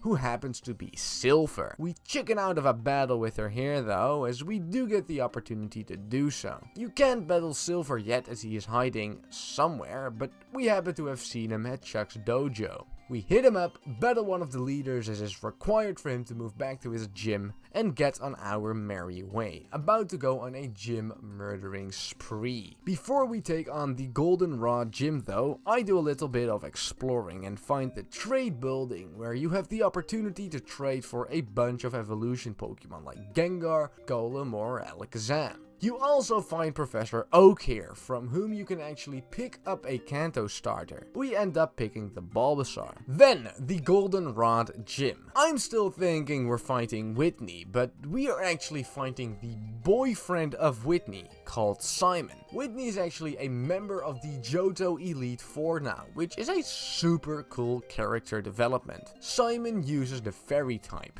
He was actually really easy until his Togekiss came in. It had a Fire Blast that hurt Jirachi really badly, so we had some switching and healing to do to slowly but surely put it to sleep and kill it with some Quagsire Rock Tombs, which did eventually work out. We received our third Johto Gym badge, the plain badge, and we're on to Azalea to take on Bugsy. Bugsy is, very fittingly, a user of the Bug type. We were planning on straight up burning through her team with Blaziken, as that was what we had done with all the trainers. We had a pretty scary encounter with this Pinsir who nearly OHKO'd me with Earthquake, and then almost killed my Togekiss with a double sword stance rock throw. After these incidents though, the battle went swimmingly and we picked up the Bug badge. Then, the Evergreen Gym, where Silver resides, user of the Dark type. We had this very fun puzzle of picking and guessing where you could actually walk, and after those 15 minutes of pain, we finally found Silver. He was definitely the easiest gym leader until now, and we took him out without any trouble at all. We then made use of our new move, Fury Cutter, through which we could now cut up thick bamboo, allowing us to progress to the Bamboo Forest, where we picked up a Skiploom. I like this Bamboo Forest a lot. It's a pretty cool, cozy and nature place with all the bamboo and nice looking grass. It's another sign of what Glazed is able to do with its graphics and design. We arrive in Whitewood City, where we immediately see Whitney. Remember, we haven't seen Jasmine for a while now, and she is still with Pius. We suspect something is up with the Church of Alpha, and thus march in to investigate. We do find Pius, and find out that Jasmine is somewhere in the church. We push aside a suspicious tombstone to get to a secret room under the church, and do a pretty fun puzzle where we battle some of Pius's men, and try to get a bunch of keys to open different rooms, and find out different information to eventually save Jasmine. We then fight Pius along with his assistant, Sexton, in an epic double battle against me and Jasmine. Jasmine actually nearly kills us here with her explosion Metagross, but we do eventually succeed in taking them down. Jasmine then gives us our still due gym badge, and we go on to the 7th gym leader of Johto. The final gym leader is a new character as well, Brian, using the Psychic type. He frankly turned out to be no challenge at all for us, and we got our 7th gym badge. Just as we go outside the gym though, we see Henry again, telling us to go to Mahogany Town to find the next Team Fusion gauntlet. Coming to Mahogany Town, we do indeed immediately see that it is riddled with Team Fusion members. They have actually gone and used the old Team Rocket hideout for their plans, which is a cool throwback to the original games, and a good use of that space as well. You can actually catch Pokemon here, so we pick up a Meowth as well. At the end of the hideout, we find Pius, Henry, and Regina. Apparently, Pius has turned against Team Fusion and is now trying to ally with us, even though we just exposed him for the weirdo he is and was just holding a hostage and a gym leader. We also see Price here, who is helping out Team Fusion, which is actually a bit sad. Regina hereby takes the Thunder Orb, and she now has the 3 orbs she needs for something.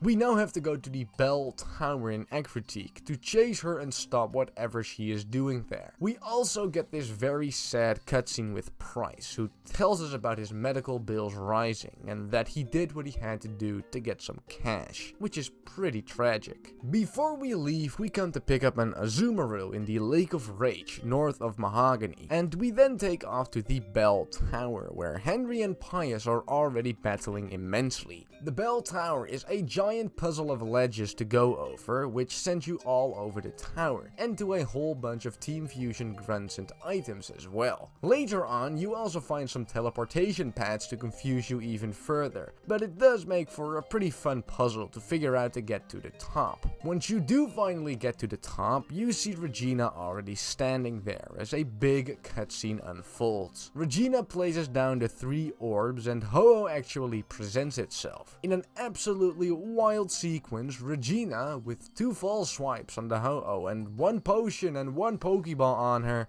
manages to catch Ho-Oh with that single Pokeball on 65% health. What crazy skills she must have. Then we actually go and battle Regina with her Ho-Oh. The only problem is though, that Ho-Oh is still level 50 and goes down to a single rock tomb from Quagsire. The rest of the battle goes pretty swimmingly, but right after that, the story takes a giant nosedive once again. Henry and Pius enter the roof, wanting Regina to stop. And all of a sudden, she just disbands Team Fusion. That is not the dumbest thing though. Out of nowhere, she is completely in love and intrigued by Pius, even though they have barely even met each other, and after just being big enemies of each other. Pius, for some reason, wants to chase Regina forever after she flies off. They were literally enemies a minute ago, and now they act like they have known each other forever. I was quite intrigued by Regina and how she wanted to get all the orbs to catch Ho-Oh, and I liked Pius' story as well, with how he turned into a villain and a creep. How these two stories intertwine though just happens in the span of a couple of minutes and just ends right there. And that does kind of diminish the quality of the general story in a pretty big way. I honestly enjoy the story a lot, but these kinds of things are just kind of a shame for a game that is as great as this one. Our next destination after that weird ass ending to the story is Blackthorn City to get our final badge, and this is where we get stopped by a Dragonite. We see a message from the Pokemon League telling us to take a ferry from Olivine City to New Island, which we will get to sometime in the future. We arrive in Blackthorn City through the ice path and actually catch a spare Gyarados there. Our next destination is the gym, which still has Claire as its leader, using the Dragon type. She actually just uses a bunch of pseudo-legendaries, and we are only decently prepared with our Togekiss and Ice Beam on Quagsire. I have been noticing the trend of more and more trainers using setup moves the farther we come into the game, which can be mega scary and can easily kill a Pokemon. Besides this discovery and some setup scares, Togekiss actually takes care of most of the battle, and we do receive our final gym badge, after which our gym badges apparently began to gleam a bright gold. We figured we would take a quick detour in the Dragon's Den to see what's there, and there turned out to be trainers with dragons. Much unexpected. We were just going around beating these trainers in here with Weavile mostly. I was very knowing that Weavile was a frail Pokemon that could die to any fighting type attack. And it turns out I was right. Killed all these guys? Oh, never mind. There's one more. Oh, Ice Beam. Yeah, that doesn't do. Oh god, oh god, oh god. No, no, no, no, no, no, no, no! You know what? Fairly, that was kind of coming.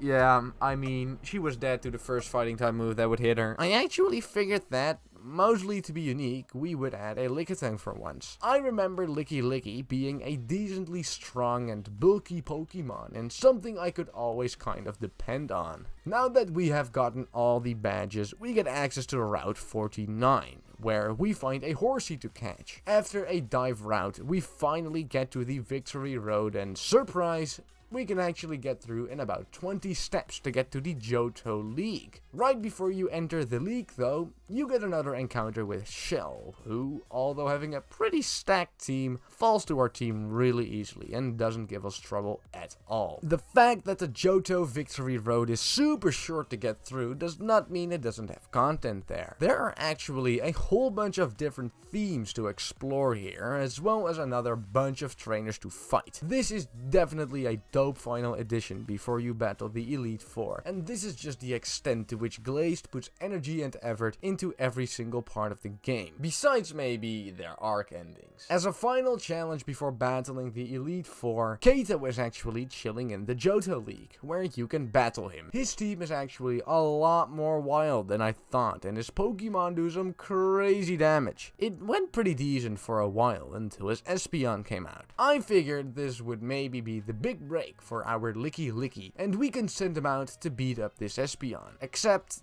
well, Psychic? Oh, it's gonna hurt like a bitch. Oh my god! That was a crit though. So we should be okay by just healing now.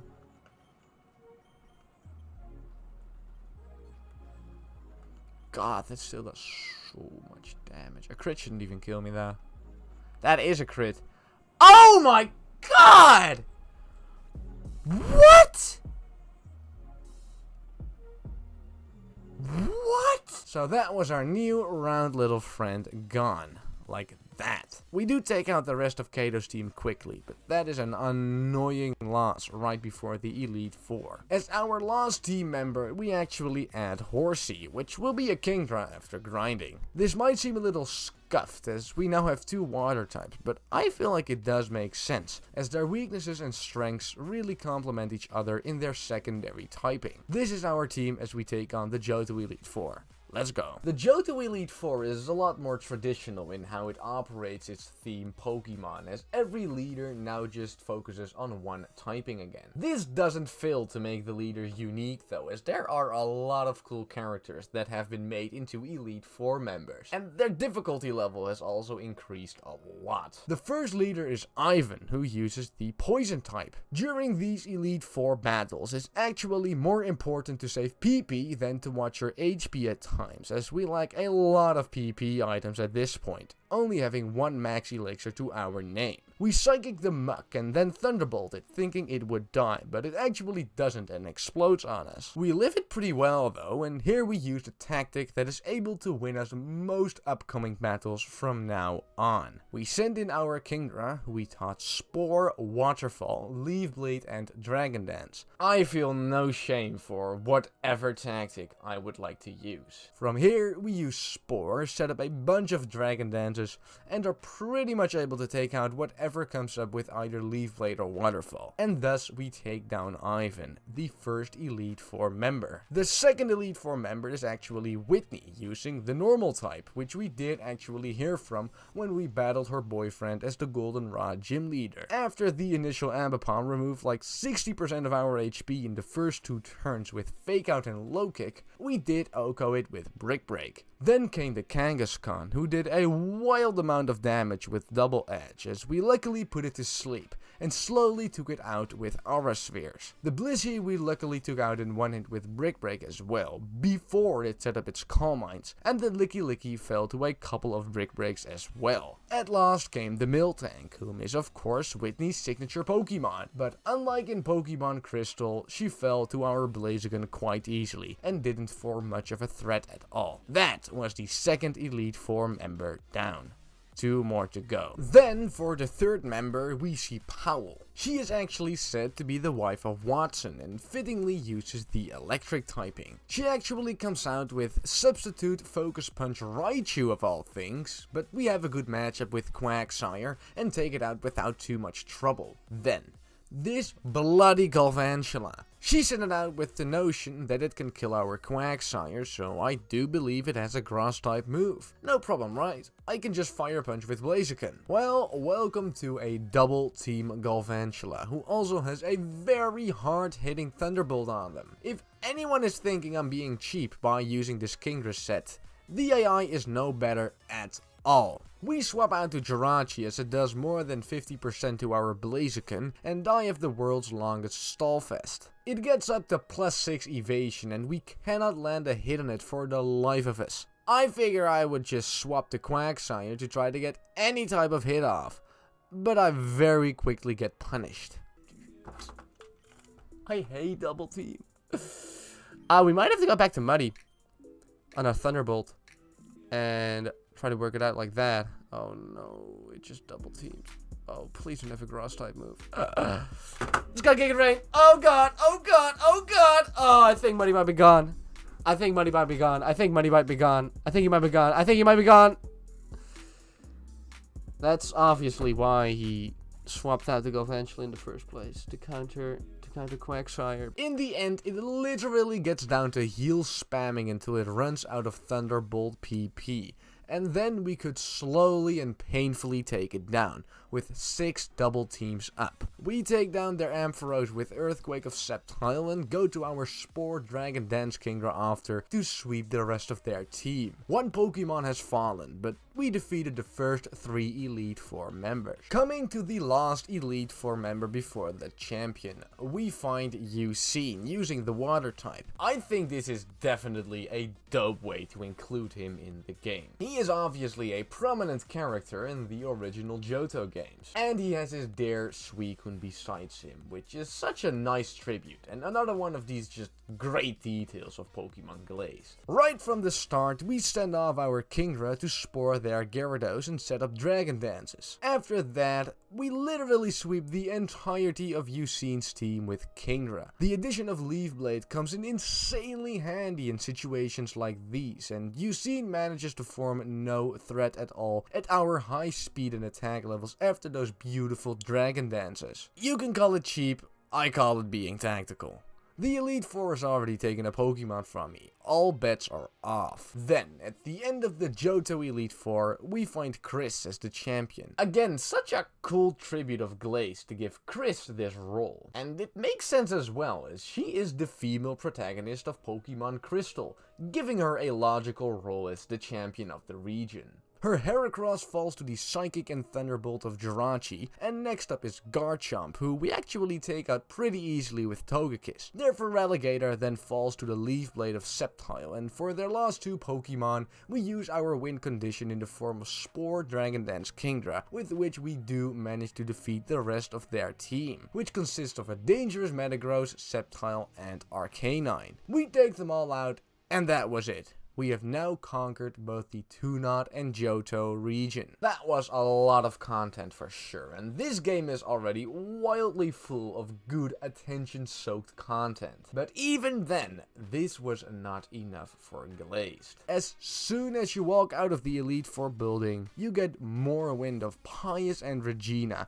and their plans, indicating we are still far from done with the game. We get asked to move to Evergreen City to pursue them, and we shall do just that. Before anything though, we pick up a Nidorina in our current free spot to be evolved into a Nidoqueen. Then our quest from Henry. We actually hear that we have to move to the Riven Isle, which is located in the Rancor region. Yes, there is actually a third region in Pokemon Glazed, and once again, it's a beauty. Although it is technically post-game content, it gets the lovely attention that the rest of Glazed has got so far. I believe this region to actually be the best of all three of them, even though it's also the shortest. Rancor consists of 6 islands that you explore, while you also beat some gym leaders that are located here. I love this region so much because it just feels so much more relaxed. It keeps all the qualities of Glazed, but adds some breaks in the fourth wall, as well as some super dope features, graphical as well as modern. So many NPCs have interesting and funny dialogue, and there is genuine value in reading what they have to say. In total, Rancor is a lovely third region, and I will be guiding you through this region in the rest of this video. After we rode the ferry, we arrive in Riven Isle. Stepping out of the dock, we find some Grandma Professor Cypress, or Gran. She actually takes us to her lab, where we get to pick out a Generation 5 starter. We choose the Tepig here. Here we also get the Rancor ticket, which is basically the badge case of Rancor. With every gym leader we get our ticket punched, allowing us to move to the next island and progress in the region. When you talk to Gran here, she actually tells you she is literally just an old lady who gives starter Pokemon to new trainers and is not a professor at all, which is a nod to the lightness and lack of seriousness that this region indicates, and is just a pretty funny thing as well. These kinds of things happen a lot at this part of the game. Next up, we take the boat up to Nitro Isle.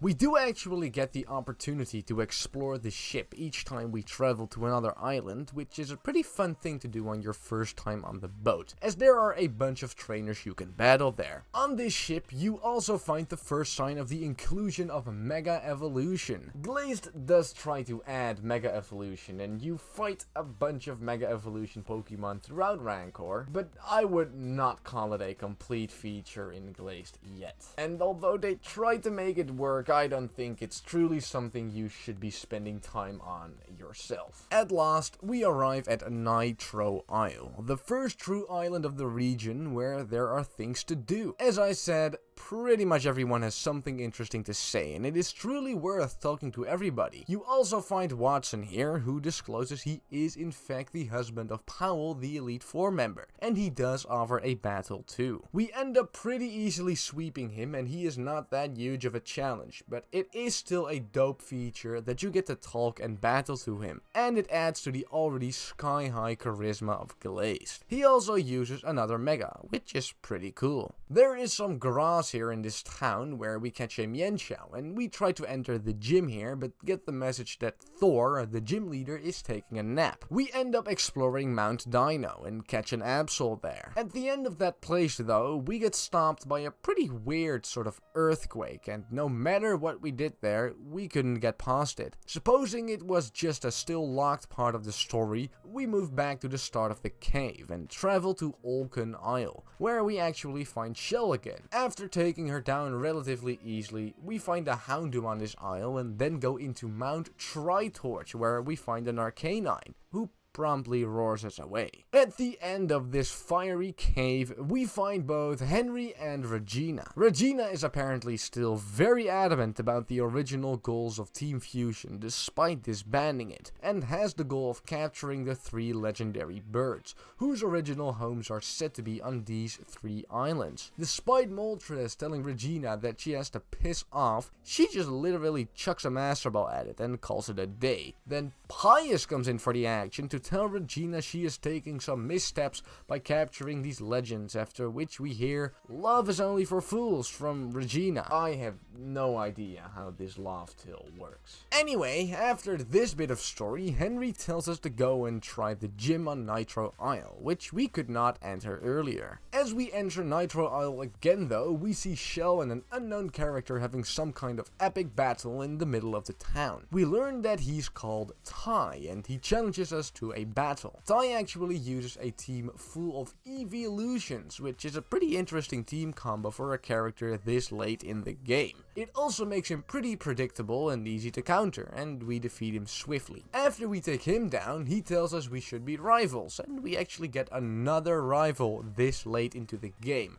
who does appear a couple more times. Anyway, we enter the gym of Thor, the first Rancor gym leader, who predictably uses the poison type? This game is actually really dope. You have a bunch of rooms with different potions on a table and a verse before that, giving you a code on what potion does what. Potions can heal you, send you back to the start, poison your entire team, or give you a trainer to fight, with one of them actually moving you to the next room. As you get to Thor's room, you see a Nidoking standing beside him, sharing the message, "Ha! What a boring little whelp you are.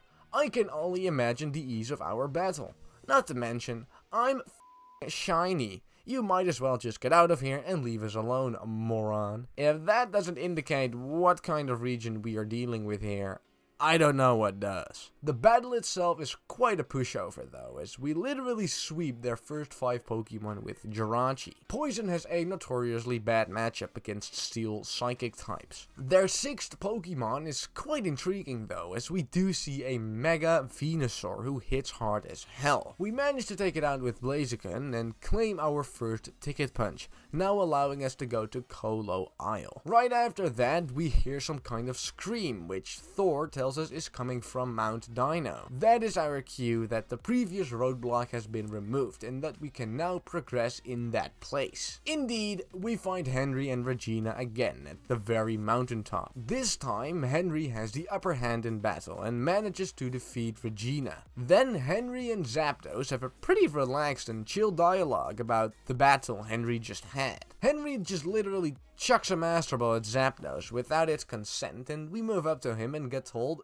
"Good luck with your gym battles." Again, I really love this region. As the legendary bird trio is slowly falling out of balance, this has an effect on the weather, as there is now constant snow, and this is one of the main reasons that all the birds must be retrieved. Anyway, we get to Kolo Isle, where everything is covered in snow. There are actually 2 levels here, and you can ride the ski lift to get to Upper Kolo, where the Poke Center and gym are located. Our next objective is to conquer this gym using the Dragon type. And let me tell you, this gym has the absolute coolest design of all the gyms I've seen so far. Not only is there an epic black, purple and pink color scheme, you are also traveling between ravines. How, may you ask? Every time you beat a trainer, their dragon type takes you to the next island by flying you there. I was so completely baffled by this gym. It has an amazing design and great mechanics. Really dope stuff. What is less dope is that I got so comfortable beating every trainer we were fighting so far. It made me pay way too little attention to my health and the outrageously strong Garchomp we were fighting, albeit it being 11 levels lower than me, leading to this moment. Get fucked. 3 Garchomps, nice variety, dude. No, no, no, no, no, no, no! I got too comfortable.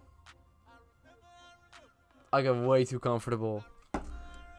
I actually had a really tough time picking up a 6th Pokemon and decided to just add the Pinsir with the experience share, to at least maybe have a death fodder if absolutely need be. At last, we battle Ricky, the most hipster gym leader I have ever seen. Let me tell you, this guy is tough. It was gonna be tricky to just use my Spore Dragon Dance Kingdra, considering I would be dead by any dragon type move. We taught Ice Punch to Blaziken, which is why we let off by it, but that Intimidate Salamence scared me a lot, so we pivoted to Jirachi. Surprise though, it just used Earthquake instead of a flying type move, and we were in trouble anyway. We then just went to Togekiss, as that countered Salamence quite well, and it luckily died from a single Moonblast. On their Haxorus, I figured I would try Ice Punch Blaziken again. Please remind me that I never underestimate the power of a Pokemon with a base 167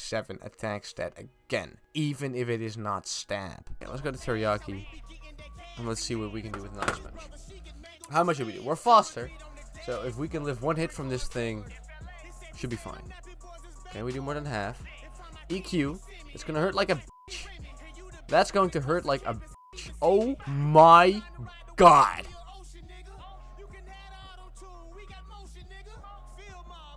Are you kidding me? Are you kidding me? The Haxorus actually did around 60% of Togekiss's health with a single Rock Slide, and had a Lumberry, making my Spore right there useless. We literally had to heal until it missed a Rock Slide, resulting in a dangerously high critical hit chance, but it luckily missed pretty soon and we were able to kill it off. Their Dragonite and Kingdra went down pretty easily to Togekiss, but their Flygon got off some pretty mean Rock Slides. We were still able to take it down though. At last, we see their Mega Charizard X, who we managed to take down with some Moonblasts. We beat Ricky and got our 2nd Ticket Punch, although it was at the cost of our Blaziken. We do then get the pleasure of flying all the way back on his shiny Flygon, while getting a last look at this beautiful gym. To replace Blaziken, we add the recently caught Houndoom to the squad.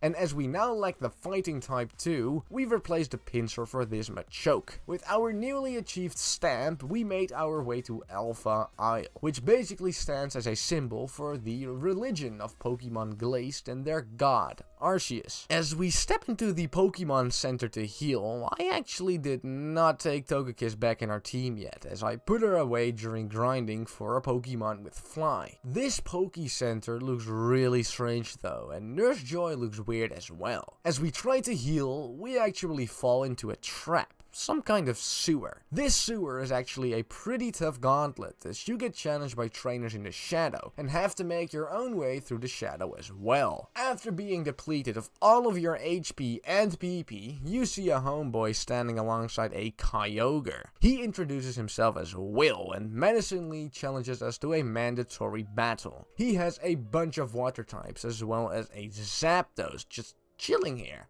which is pretty weird, as I thought Henry had that. After the battle, he gives us the key to Sora's gym, allowing us to enter it. The Pokemon Center was the first place we went to on this island, so I had no idea about any of it anyway, but it's still nice that we got this key. The island also has a Pokeball shop, where you can actually buy Master Balls if you had the cash. which I obviously didn't. Alpha Isle is actually a very interesting place, as it doubles down on the religious aspect of Glazed. You can call it corny, but I really like how there is some cultural influence of Glazed, and that it does play a part in the story with characters like Pius, and how Arceus is seen as an actual god. As you walk into the gym, which again has a really nice design, you meet Will again. While just talking to the people in the gym, you get the idea that there are just no trainers present. And that makes sense, as you literally get access to the gym leader as soon as you walk in front of the door, if you have the key. The dungeon turned out to be where the gym trainers resided, and you thus get access immediately, which is another creative way to make a gym, even this far into the game. The leader itself is called Sora, and she uses the Psychic type, which makes sense as all the trainers in the sewer place were using Psychic types too. She started off with an Alakazam, which Houndoom took out, and then came a Slowbro with a really hard-hitting Hydro Pump. With some patience and a really scary hard-ass hit after a Calm Mind, we were able to take it out with Jirachi. She then came with a Gallade and swapped it out for a Jirachi, who tried to do some weird Doom Desire strategy, as we took it as well as the Gallade out pretty smoothly. Their Delphox and Gardevoir then just fell to our Kingdra, who countered them completely, and we got our final Rancor ticket punch to get to the final island. As soon as we try to leave though, we speak to Pius. He tells us to move to Colo Isle and get to the cave there called Mount Frozon, which was previously blocked off. As we move in there, we see a Frostlass. That is a duplicate encounter, so we try to run away, but it has Shadow Tag. We then see it has Destiny Bond and can't get away. Slowly we take it out with a poison status we got, and we luckily were able to escape without a death. We tried to get another encounter, and oh my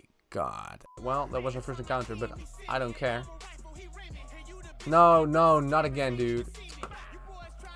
Oh my god. No, don't. Attract.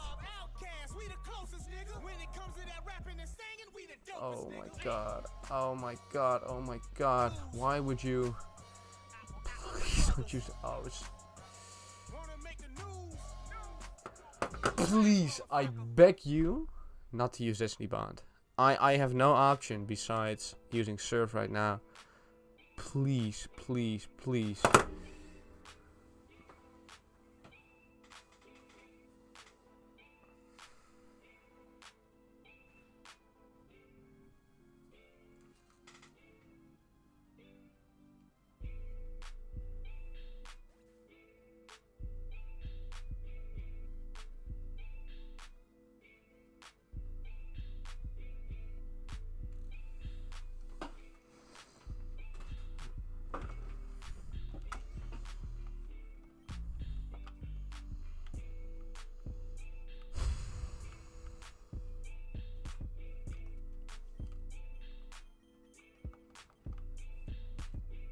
I have no words. I was silent for over a solid minute there. We just add this Bulbasaur since it does fit very well in our squad and grind it up to a Venusaur. I don't even care about our encounter anymore and quickly go to explore this cave. Like the other caves of Rancor, you again have a weather theme going on, where this one is an ice cave with our favorite ice puzzles. At the end of this cave, we see Regina again. After we watched her fight a couple of times now, we finally take her on ourselves. She actually only had 4 Pokemon, although they did include a Ho-Oh and a Moltres. We had a Dragon Dance Kingdra though, and none of her Pokemon ended up being a big threat. It turns out that Pius actually managed to slip by us in the midst of our battle, and he is now beating the Articuno to get it to piss off. Then Lugia appears to make everyone calm down. Apparently this was Pius's plan all along, and just captures Lugia like that. Then Pius challenges Regina to a battle on the peaks of Alpha and Alpha Isle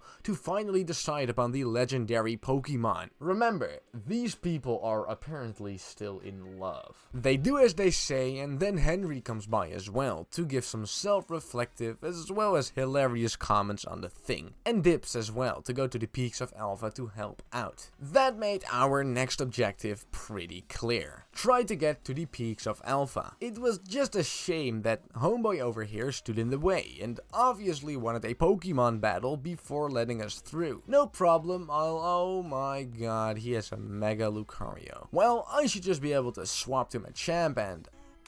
Let's go to Tyson. Superpower, that's gonna hurt. Owie. Ow. What? Stop with these crits, bro. Oh my god. Fucking.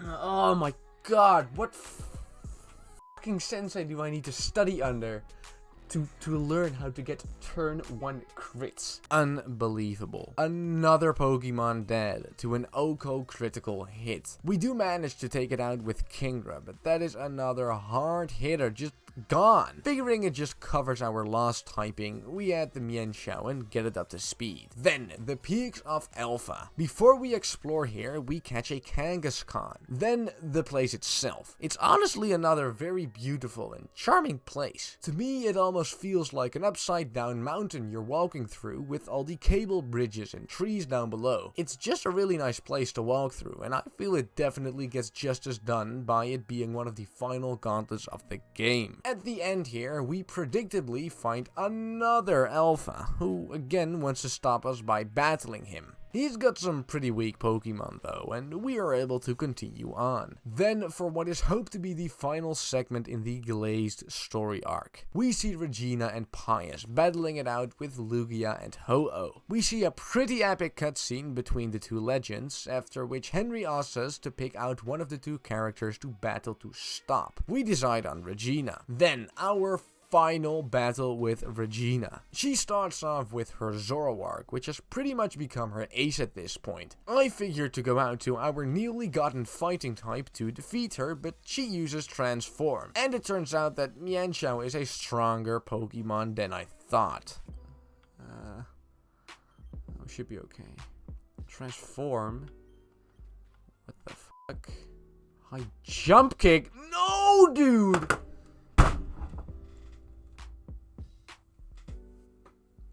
It's just, I have literally used this Mienshao for not even 15 minutes at this point. That's just infuriating, really. We take out the Zoroark and the Roserade, and then I just don't feel like showing mercy anymore and Dragon Dance up and sweep the rest of her team with Kingdra. And that is it. That is Regina. Call it cheap. I just call it using the tools you have to your advantage. Then, the big cutscene. Regina and Pius insist on going on, but the Swords of Justice show up to put an end to this story. Because why wouldn't they? They basically tell them to quit their stuff and break out the legendaries out of their balls. Then Pius and Henry release their legendaries on their own, and the legends go away again. It just ends on a pretty weak and sappy love story about Regina loving Pius and them moving off together to start a new life, now hopefully for the final time. We get one more giant dialogue from Henry about the faults of humans and blah blah blah, and we can finally move on. Again,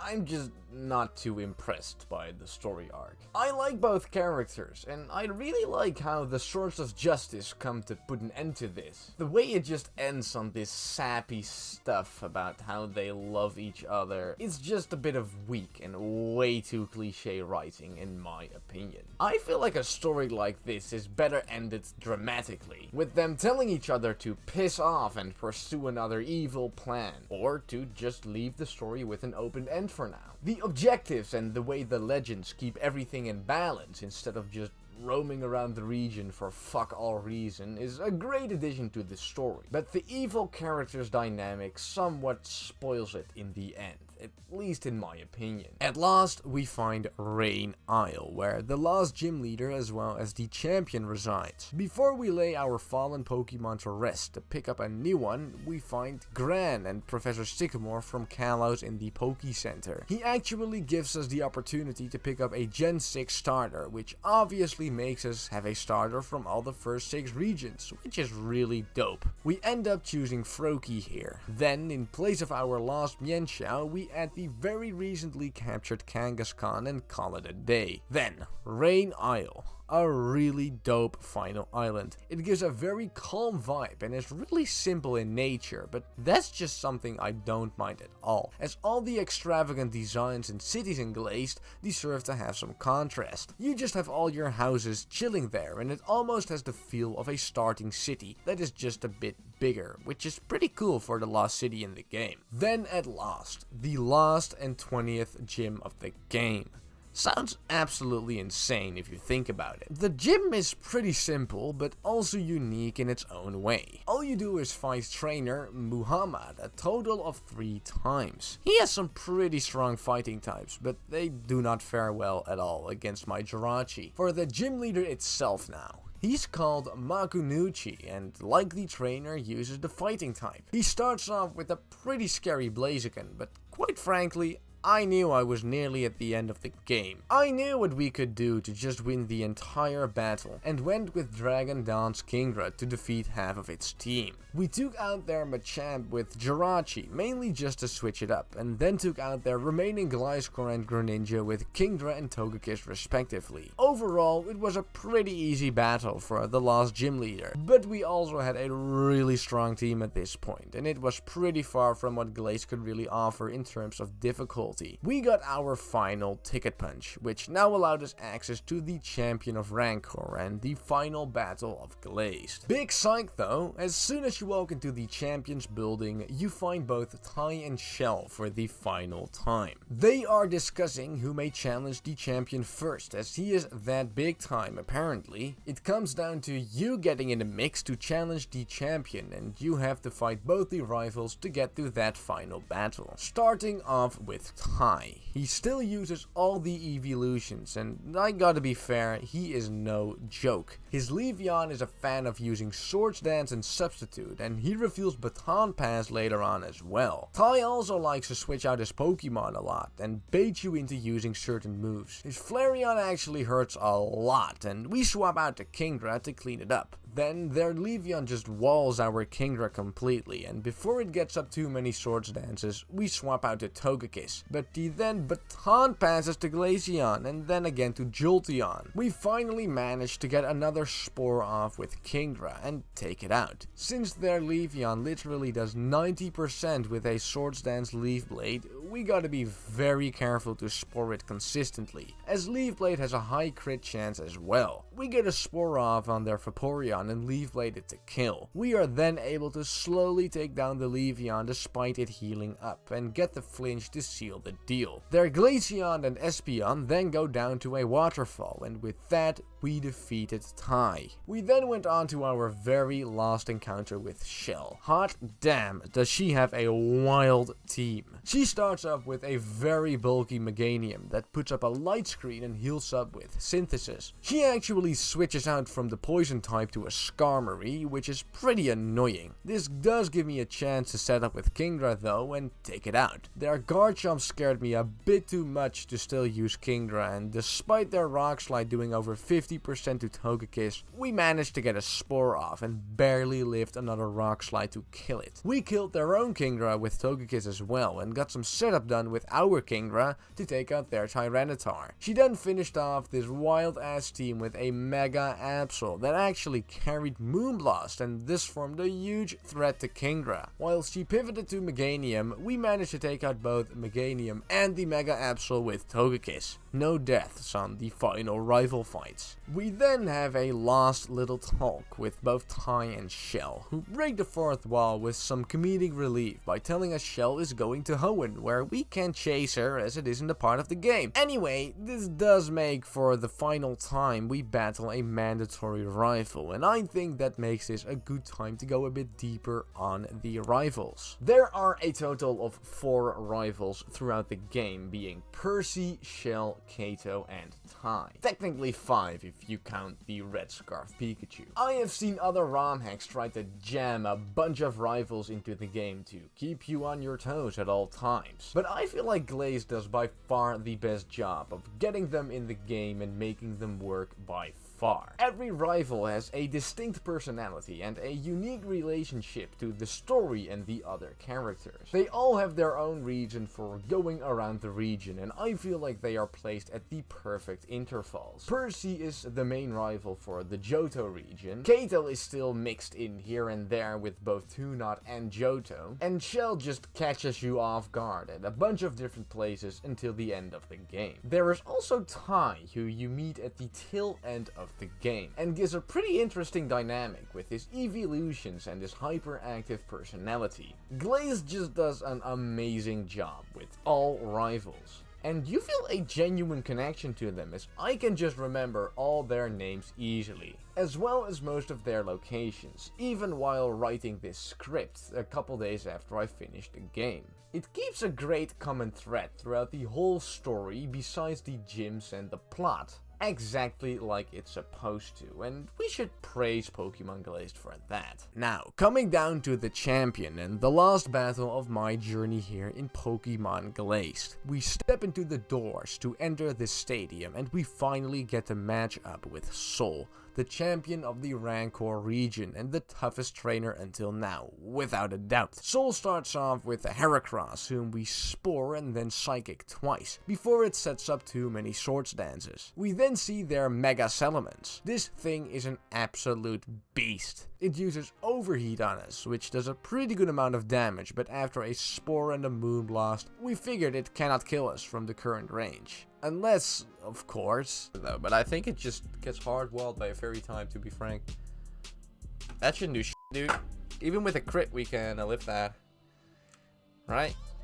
Well, we're gonna find out. Oh my fucking god. I just jinxed myself so bad. So that was the end of Togekiss, almost our oldest member on the team. We were pretty boned from this Salamence with the absence of our Togekiss, and we were gonna have to take some wild risks to take it out, as we didn't have a lot of damage output on it at all. They swapped to their Houndoom, which is a good sign as it takes care of the Salamence for now, but it also restores its special attack again. The Houndoom does pretty wild amounts of damage on both our Kingdra and Kangaskhan, and we actually live a very close encounter as I stupidly try to fake out while it is not my first turn on the field. Refocusing, we get a very lucky crit with Earthquake to take out the Houndoom, and we then slowly try to take care of the Salamence, which does wild amounts of damage with Crunch. As we literally have nothing that can tank a solid hit from this Salamence, this means we just had to give up a Pokemon pretty much, and that ended up being a recent member on our team. Eating it up. Please overheat. Tranquil, that's gonna f me up big time. Oh my god, I might be dead. God, no, no, no, no, no, no, no, no, no, no, no. This is just going absolutely f***ing horrible right now. And it just had to get the crit to rub it in extra. We get one Spore off from Venusaur and a couple of Sludge Bombs, but I knew it could literally destroy my entire team with a couple of moves. As it was asleep and had a lower special attack, it swapped out to Empoleon. Pretty good matchup for me. We get it pretty low and went to Kingdra to get some setup and get it out of here, although that was a very extensive process. Then, for the Salamence, we took some huge risks here. We were at +4 attack at this point, and I was hoping a Waterfall would kill. If it didn't, it would have to stay asleep for another turn, or our Nuzlocke would most definitely be over. But we had a very lucky break and the Salamence stayed asleep, so it was able to be seized by another Waterfall and it went down. Pretty insane sequence of events, and that could have gone very wrong. Pretty insane sequence of events, and that could have gone very wrong. Their Gliscor then didn't stand a chance against our setup Kingdra, and neither did their Roserade. We defeated Sol and thus beat Pokemon Glazed. We sit out some final text and finally get to the credits of this crazy good game. What an absolutely wild experience this game was. Pokemon Glazed is just one of, if not the greatest Pokemon Pokemon Romhack that was ever assembled. I have never seen a fan-made Pokemon game that had more content than this one, and actually kept up the quality throughout the entire game. I was surprised so many times by different graphics, the quality of the plot arcs, the difficulty, the humor, the personalities. It all came together in a package of one of the greatest games I have ever played, period. The story wasn't always perfect, specifically the ending of arcs, and the difficulty gets somewhat deflated by every Pokemon being able to learn Spore, but the total package just stands so tall that this game gets a slam dunk complete recommendation from me, and stands among the top of the list of the greatest ROM hacks I have ever played. So some end words, as if this video isn't long enough as it is. I lost a total of 28 Pokemon in the Nuzlocke of this game, which might give a pretty good grade of how hard this game is. Or not, depending on how high you consider my skill level. I also live streamed every single part of this game while being in a cast from a broken finger I had gotten during a basketball practice, which is visible in most of the live stream clips in the video. This video was very long and hard to make, and definitely tested my skills in video making a ton. I hope you enjoyed this video, and I hope you got a good opinion and review of Pokemon Glazed from me. Thank you so much for watching, and have a great day.